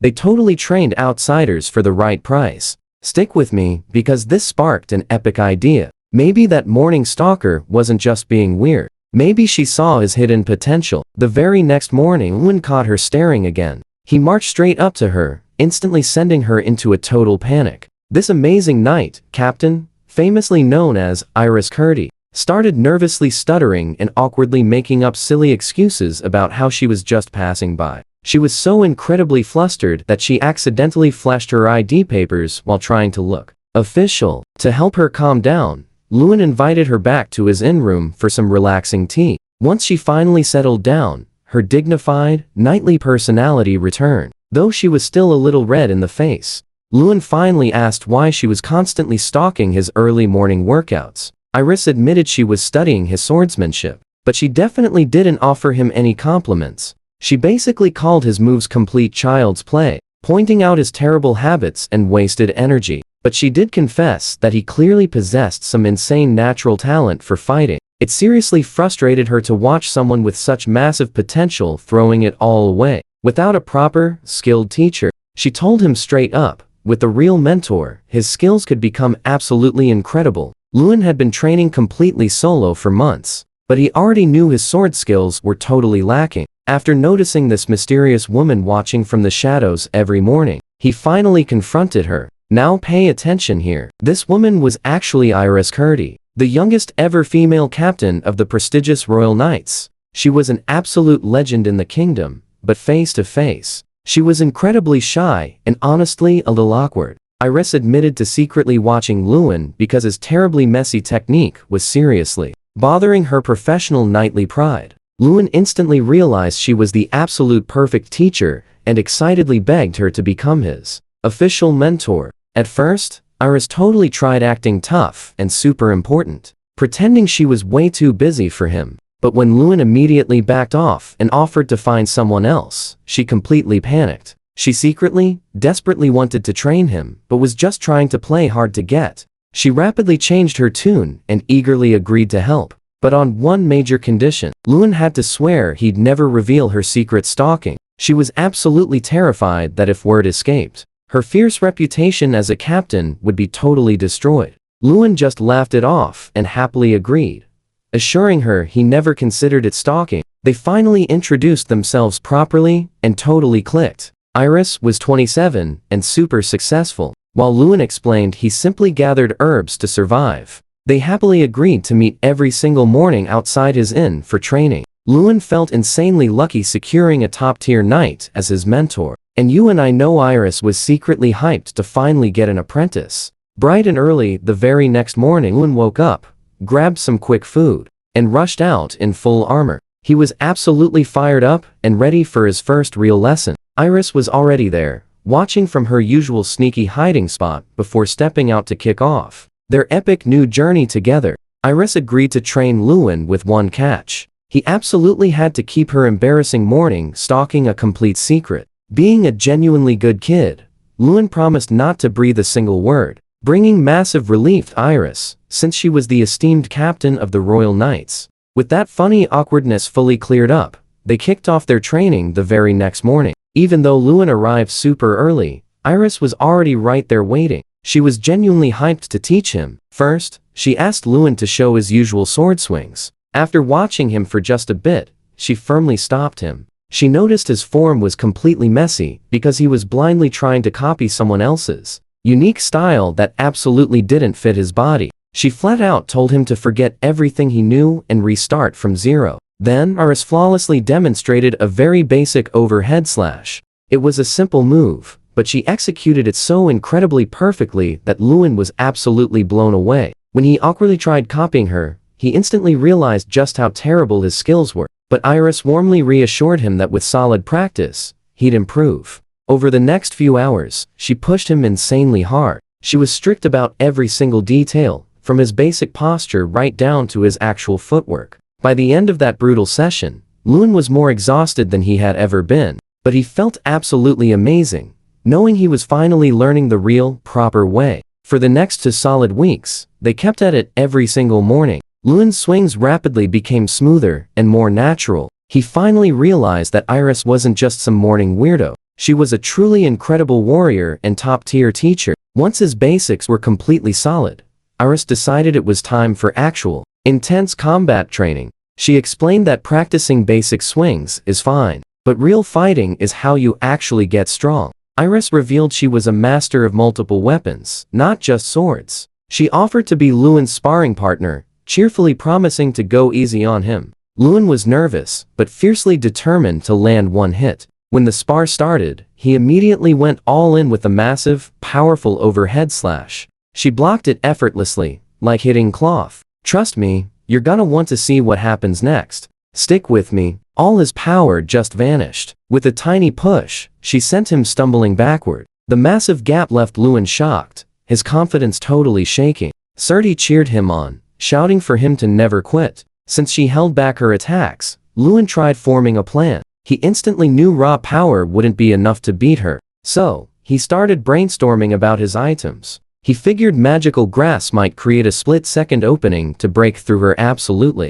flawless, perfect defense. Lewin quickly realized that even given a whole lifetime landing a hit on Curdy, the wildly skilled fighter currently training him, was basically impossible. During practice, Lewin tried slipping around to outmaneuver her, but Curdy barely shifted a single step to block him out. She gave him brutal advice. His footwork was decent, but those swings were way too weak. Lewin felt pretty discouraged. While he was sweating trying to land a surprise hit, she was completely relaxed and just giving him a casual lecture. He spammed patterns, tricky feints, diagonal slashes, and quick thrusts. Nothing even landed. His only solid move was a heavy overhead slash, so he quickly decided to set a clever trap for it. Watch closely now. He faked a thrust, slipped straight into her blind spot, and unleashed that overhead strike using absolutely everything. The wooden weapons collided with the massive metallic ring, yet Curdy simply dropped into a super low stance, perfectly blocking the hit. To Lewin's absolute shock, the crazy impact snapped his wooden sword completely in half. Curdy quickly wrapped up the session, explaining he needed to feel firsthand that spamming just one trick fails in a real fight. Lewin fully absorbed the harsh lesson, viewing her as an absolutely genius teacher. When he mentioned leaving for 4 days on a gathering quest, Curdy looked surprisingly heartbroken, almost in pure shock about not seeing him around. Lewin felt terrible for forgetting to tell her, promising to endlessly practice his swings while he traveled. The next morning, Lewin woke up with every single muscle screaming from that intense session. He applied some recovery potions and slime liquid to soothe the pain before heading out to the Adventure Guild to meet Iron Gear, his hired high-rank protection party. The elite group consisted of Byron, Pora, Lyra, and Nana. Despite their skyrocketing fame for rushing high-level quests at record speeds, They treated Lewin like family and promised to always accept his jobs. As they hiked up towards Mount Carnello, the vibe was super casual. Lyra playfully teased Lewin about some promise he supposedly made, though he couldn't remember it whatsoever. Nana backed her up, confirming the promise. This left Lewin completely confused, but super curious about their fun plans for the camp later. Walking toward the gathering site, Lewin excitedly asked Byron and Pora if they would be down for a quick, friendly mock battle later on. Byron was totally hyped, but Pora hesitated, stressing that losing to the guy they were hired to protect would be super embarrassing. After some gentle pushing and Byron naming Lewin an honorary squad member, Pora finally caved in. The lively group reached their base and successfully finished up the gathering round. I know what you are thinking. It is never just gathering. Lewin grabbed plenty of magical grass and 3 dumbbell weeds, but then spotted a totally unknown plant species, sparking his massive curiosity for what else this wild mountain had hidden away. Lewin actually found a super rare korari leaf, which packed a medium-level paralyzing effect. He immediately figured it would be absolutely perfect for brewing a much stronger poisonous slime liquid. Thrilled with this epic find, he rushed back to the base camp alongside Byron and Pora. Drawing closer, the incredible spicy aroma of curry filled the air. Lyra and Nina, the 2 awesome female members of Iron Gear, had cooked up an absolute feast. Lyra playfully scolded Lewin for forgetting their big curry tasting promise, but honestly, she was just incredibly happy to watch him enjoy the food. Na whipped up a light vegetable curry, while Lyra proudly served a hearty meat version. Lewin, completely used to eating medicinal versions of this dish, was instantly blown away by how amazing the real stuff tasted. Following that awesome dinner, spirits were high until Byron suddenly switched gears. He loudly demanded a mock battle tournament to test out everyone's true skills. Lewin was totally down. Thanks to his secret training with Kurti, that insanely powerful knight,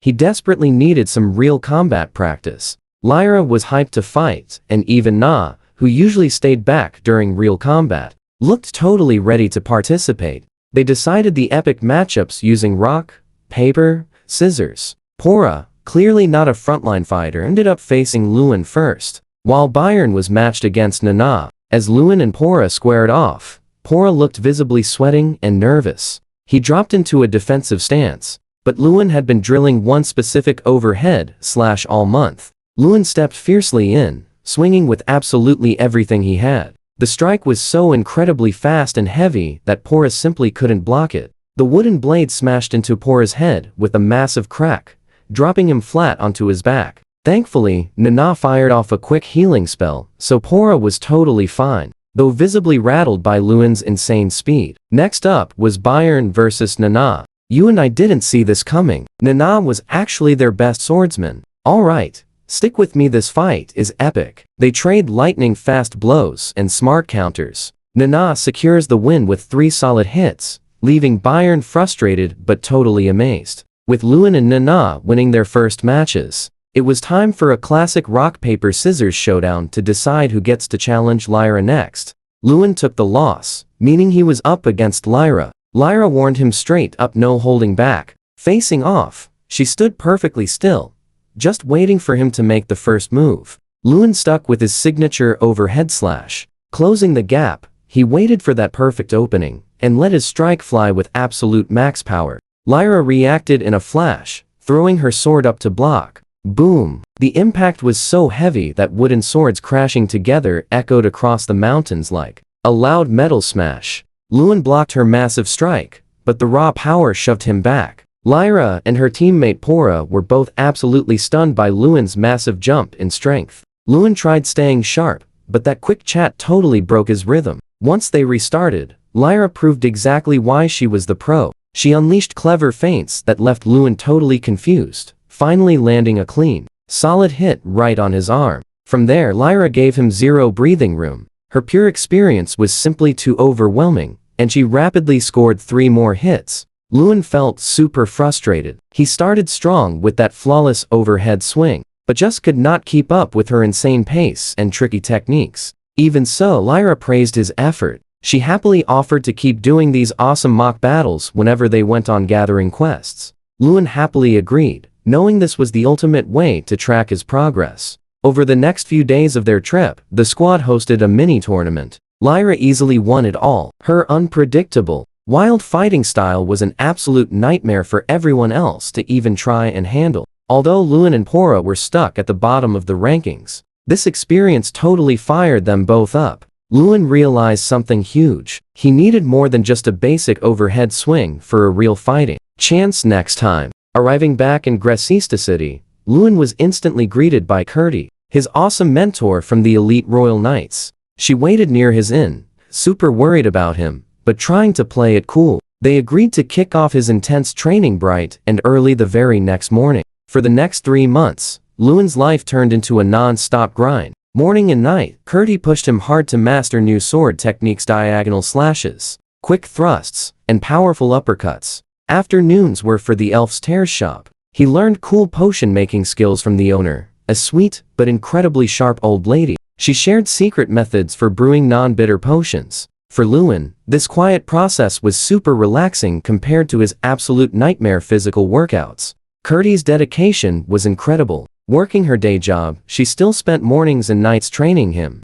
Feeling super grateful, Lewin promised to grow strong enough to truly challenge her. That grind totally paid off. On his next gathering trip, he finally defeated Lyra in a mock battle, proving he was way past the beginner level. The very next morning, Kurti showed up for training looking completely different. She swapped her heavy knight armor for stylish, casual clothes and let her hair down. Here's where it gets wild. She told a stunned Lewin it was her day off for special training. She led him deep inside Nava Forest, a notoriously dangerous zone packed with tough monsters. Dressed for a casual stroll, Kurti suddenly told Lewin it was finally time to test his brand new skills against actual, real monsters. Lewin suddenly realized this cute picnic was actually his very first brutal, wild trial. Lewin had fought small goblin and wolf packs in the open before, but the thick Nava Forest was a completely different beast entirely. Thick trees ruined visibility, the ultimate monster hiding spot.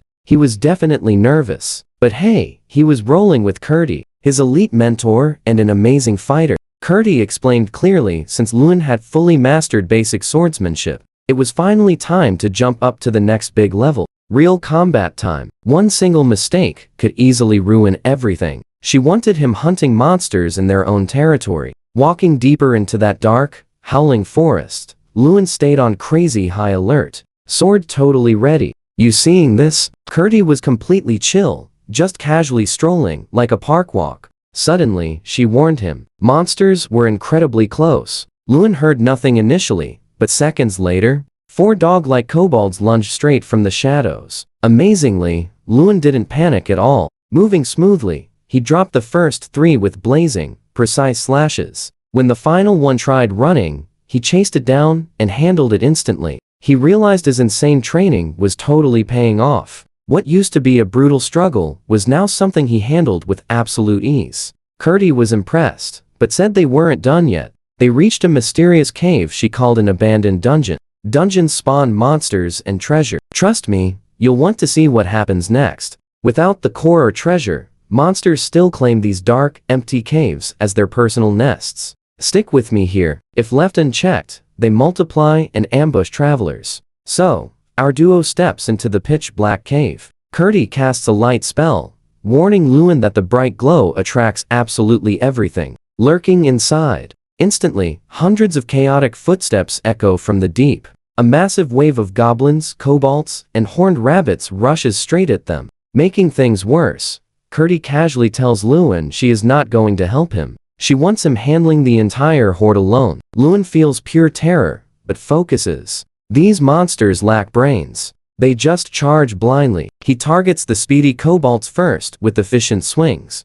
then wipes out the goblins and wild charging rabbits. Every single move must be flawless. One slip means getting completely swarmed. He fights for agonizing hours. His muscles scream, and his exhausted body shakes uncontrollably. Reaching his absolute limit, a final monster wave charges. His arms and his sword feel like lead. But mid-swing, something clicks. Pay close attention. He feels that same effortless power from his last life or death survival fight.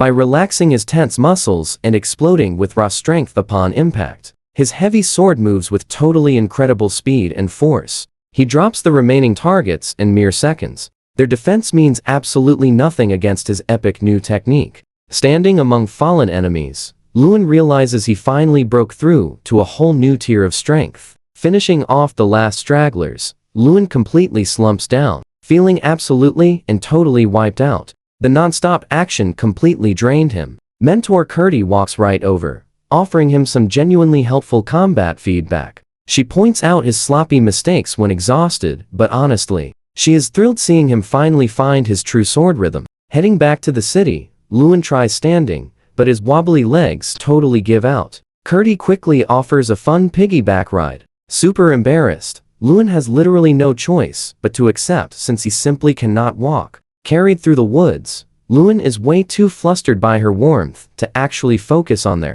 ongoing chat. But he gets a front row seat to her epic skills, watching her easily destroy wild monsters while still carrying him effortlessly. Reaching the exit, Curdy puts him down, definitely not wanting any royal knights to spot her nearby. She teases him about enjoying the ride, but he swears he just liked watching her fight. He goes home and totally crashes. 6 rapid months fly by. Under her daily intense training, Lewin completely and totally transforms. No longer a weak kid, he joins his Iron Gear party friends on a trip, where they decide to host a mock tournament. His squad hit C rank, but even they admit Lewin grew faster. You and I love seeing a good glow up. Round 1 is Lewin versus Lyra. She is wild and highly unpredictable, but our boy stays incredibly calm and focused. Charging in with the surprise attack, Lewin lands a heavy overhead strike, completely and utterly shattering her balance. Ignoring her clever fakes, he maintains an ironclad defensive stance,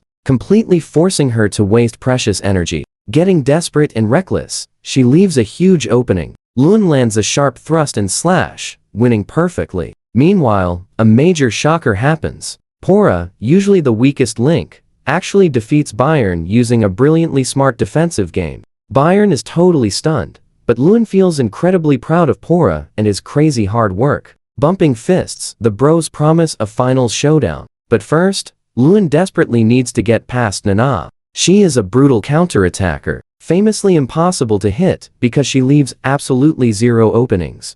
The match starts. Both fighters stand perfectly still, just waiting for the other to blink first. Realizing she refuses to move, Lewin finally steps forward, closing the tense gap until blades touch. Ready for war. They stand totally locked in a fierce stalemate. Swords pressed tight as referee Lyra loudly screams at them to move. As a defensive specialist, Nana loves baiting opponents, making attacking her an incredibly dangerous and risky game. Lewin switches between slow and fast strikes to mess her up, but smart Nana fakes losing balance just to bait his heavy counter. Barely blocking in time, Lewin realizes fighting her is way more about reading minds than just wildly swinging a sword. After a super tense back and forth clash, Lewin finally spots a genuine real opening. Ignoring his deep fear of traps, he fiercely lunges forward, landing a solid hit on her arm, completely securing victory. Totally exhausted and nursing a huge headache from intense mental strain, Lewin sits with Nana, who admits feeling totally defeated without landing a finishing blow. Despite clever tricks, they happily shake hands, respecting the match. But sunset means finals time against Pora. Trust me, we absolutely need to see how this showdown ends. Let's dive right in. Pora seemed weak, but get this, he hit a crazy magic buff called Auto Bravery, granting him absolutely explosive speed and epic power. The second the match started, Pora simply blurred across the entire field. But Lewin's reflexes were totally dialed in after battling Nana. He quickly blocked a wild strike that definitely would have ended the whole game instantly. Pora shouted to stop playing safe and trade blows head-on. Lewin smirked, agreed, and they launched into a fiercely brutal, straight-up clash. Forget fancy techniques, it was just wood smashing wood. As they pushed their teenage bodies to the absolute limit, both were grinning through the pain, completely loving the pure, raw adrenaline rush. Suddenly, during one massive exchange, Pora's sword flew away. He desperately tried scrambling back for it, but completely collapsed. His body hit its limit, magic totally gone. Lyra officially declared Lewin the tournament winner. Over the next 3 days of their epic mountain quest, Lewin kept his amazing winning streak alive. eventually becoming the overall champion of these mock battles for the first time in a year. Finishing their work and heading back to the city of Gresista, Lewin was super hyped to tell his mentor Curie about his huge progress. But arriving at the city gates, the vibe was suddenly very tense. A massive squad of royal knights on horseback rushed out of the city, totally led by an armored woman who looked exactly like Curdy. She locked eyes with Lewin for a split second before galloping away. Now pay attention here. Sensing major danger, Lewin followed his friend straight to the Adventurer Guild to uncover why those elite knights were suddenly mobilizing. The giant purple-skinned troll standing in the town square center was clearly on another level entirely. Unlike those weak, mindless green ones from earlier, this boss looked seriously smart, focused, and totally composed. It wasn't just standing around, it was studying them, waiting to strike. Bayan whispered to stay sharp, his grip tightening hard on his shiny weapon. This isn't your normal troll. It's absolutely an elite or a fierce leader. Not instantly fired off a magical attack to block its healing, but the purple giant just swatted her epic spell away like a tiny fly. It unleashed a low growl that literally shook nearby windows, charging at them with insane speed you would never expect from a monster that huge. Lewin didn't hesitate. Using that same explosive speed from the ogre fight, he dramatically dived low to slide under the troll's massive club. But this time, the big enemy reacted. The monster shifted weight and kicked, forcing Lewin to roll fast just to survive. Lyra flanked left, Bayern went right, and Lewin shouted out, completely finding his battle rhythm. The three cheerful heroes started a fast, high-speed blade dance right around the monster, while Lyra and Bayan cleverly distracted it with quick leg slashes. Lewin desperately searched for a gap in its defense. This boss was insanely tough, even with Pora's strength buff. Their shiny swords barely scratched through its thick purple hide. Every hit they landed tried to heal back together instantly, fighting against Nana's magic. The troll then swung its club in a massive circle, forcing everyone back. Spotting an opening, Lewin leaped right off a stone fountain, spinning wildly mid-air to gain massive momentum. He slammed his sword down with all his power, aiming perfectly for the back of the monster's neck. The giant troll tried turning, but Lyra and Bayern lunged together, stabbing its knees to pin it down for one tiny split second. That single second was all Lewin needed. His epic blade sank incredibly deep into the troll's neck, slicing through tough muscle and bone. With a super heavy thud, the massive purple troll finally collapsed, its giant body falling hard right onto the ancient cobblestones. The whole square went completely quiet for a moment as the group breathed. You and I both know that was close. Bayan wiped his sweat, praising Lewin's leap, saying they would have been stuck fighting forever without it. But there was no time to celebrate. From the rooftops and narrow alleys, more terrifying monster growls echoed. The Demon King's army definitely wasn't finished. They clearly saw dark smoke rising from the inner city areas where the main civilian shelters were hidden. Na pointed straight toward the inner district, insisting they must keep moving immediately. The knights were probably pushed back near the royal palace. If they didn't hurry, no city would remain to be saved. The brave team shared a quick, decisive nod. They were totally exhausted, and the thick air smelled of smoke and fierce monsters. But stopping was just not an option. With bold Lewin leading the charge, all five sprinted deeper into the total chaos of Cycle, ready to face absolutely whatever the Dark Demon King had waiting. Backing up, that purple troll really stood out. Looking exactly like a high-ranking elite officer in the Demon King's army. Unlike those other monsters, this one actually talked, taunting the entire group with the super wicked smile. Lewin, Bayern, and Lyra stood frozen in pure shock, realizing this creature was way more dangerous than anything they had ever faced before. They were about to retreat when a little girl completely accidentally ran right into the middle of the tense standoff. So what do we make of this? The troll swung its sword, but Lewin moved on pure instinct. Let's dive right into the madness. Lewin dashed forward, blocking a massive blow just in time. The impact felt like pure dynamite. Still, he held his ground, scooped up the girl, and tossed her back to Pora and Nina. Now, the real, crazy battle finally kicked off. Two huge ogres rushed the scene, but Lewin took them down instantly with two flawless strikes. He kept the odds totally even. But wait, even with Bayern and Lyra helping, this purple troll was just playing around. It was insanely fast, smart, and totally overpowered. No matter what they did, the beast just laughed, enjoying the chaos while the whole team grew exhausted. Minutes dragged on forever. Nana's magic was the only thing keeping them going, but her anti-heal spells were completely useless against this massive purple troll. Its tough body healed instantly from every single scratch. Knowing a fair fight was impossible, Lewin pulled out his secret weapon, potions. He tossed a heavy poison mix, followed right by a paralysis brew. Being super arrogant, the troll smashed those bottles mid-air, letting the liquid soak its skin. It acted totally unfazed, but Lewin saw its movements getting noticeably stiff. To finish this crazy showdown, Lewin quickly slammed down a top-tier strength potion of his own. It tasted absolutely awful, but a massive rush of power totally filled him. Now fighting on equal ground, Lewin rushed forward. He landed a massive, heavy blow that actually made the monster stumble. Lyra and Byron jumped in, slicing its stomach, but it recovered way too fast. The troll suddenly pivoted, ignoring Lewin entirely to smash Byron. Byron fell hard, gasping for air, but bravely yelled for Lewin to keep up the fight.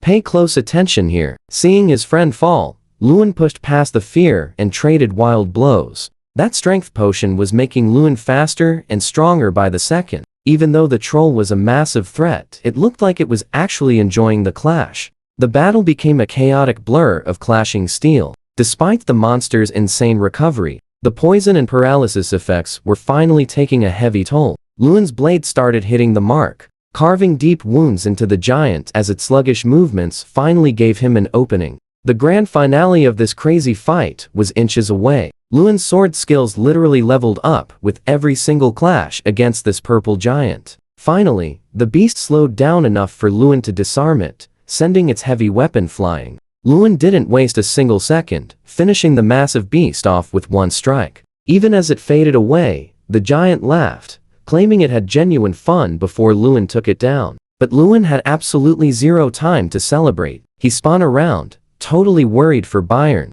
He saw his friend lying completely battered on the ground, while Nana, Lyra, and Pora rushed over to help. Nana cast her healing magic, and luckily Byron opened his eyes. He was terribly hurt, but totally stable. Seeing his buddy was safe, Lewin's potion adrenaline finally vanished, and he completely collapsed from sheer, overwhelming exhaustion right there. While Nana treated Lewin's heavy fatigue, Monica, the girl he just saved, ran over to give a huge smile. Moments later, Kurti, an elite knight and captain of the Royal Guard, rode in on horseback alongside little Monica's worried mother. After a totally heartwarming reunion, Kurti pulled Lewin aside. "You and I both thought that troll was a boss, right?" "Well," Kurti revealed, "it was just a disposable grunt." Lewin was completely stunned that such insane power meant nothing to the enemy. A bit late, Lewin's squad regrouped with a veteran named Edward. Since Lewin was way too exhausted to walk, Edward actually carried him back. Edward is an absolute legend, but he stays incredibly humble and super kind to everyone. During the trip back, Edward explained that this massive beast was a venom troll, an artificial creature heavily modified by the Dark Army's forces. That was terrifying news, meaning the villains could easily mass-produce these overpowered, unstoppable monster soldiers. Back at the cozy inn, Lewin crashed hard, but deep in the night, a sudden noise woke him up, and he spotted a mysterious shadow standing in his room. He almost freaked out, but saw it was just Kurti. She let herself inside because she was super worried when he didn't answer her loud knocks. She acted incredibly shy and awkward, a massive shift from her normally tough, serious knight persona. Kurti handed him a premium recovery potion as a sweet gift. Lewin took one sip and instantly knew this wasn't just average cheap stuff. It was a top-tier brew from the legendary Elf's Tear shop. He was stunned she spent so much gold. Kurti looked totally impressed that he instantly recognized the crazy high quality just from that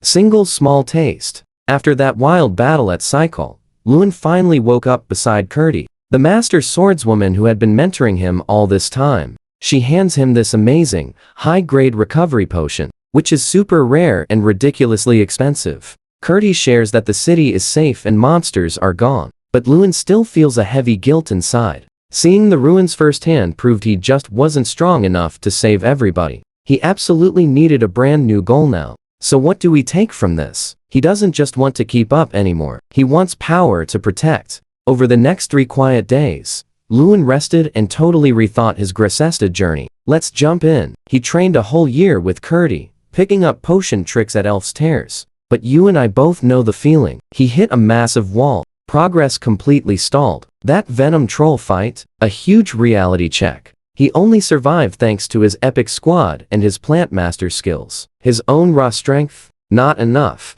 He figures out the hard truth. Sticking to this exact same daily routine, it would take 10 long years to level up. So Lewin makes a bold choice. He has to ditch the city and explore the world. Time to hunt rare plants, boost his abilities, and conquer some totally insane dungeons. The biggest goal? Finding Ahmed, who completely vanished for a year. Fully healed up, Lewin finally meets Kurti outside the inn. Pay attention here. After sparring, he drops the massive news. He's leaving Gresista. Kurti is absolutely stunned. She begs him to stay, saying his power level is already insane. But Lewin keeps it real. He admits he just doesn't have her natural sword talent. His stats are totally flatlining. At this pace, he would never stand a chance against her. Kurti goes completely silent. She knows it's true, but Lewin isn't quitting. He's heading out to discover a brand new path, level up, and finally surpass her one day. Seeing that fire in his eyes, Kurti smiles and gives her blessing. She promises to wait for his epic rematch. They shake hands, and trust me, you and I can feel his resolve. Lewin vows to do whatever it takes to keep his promise.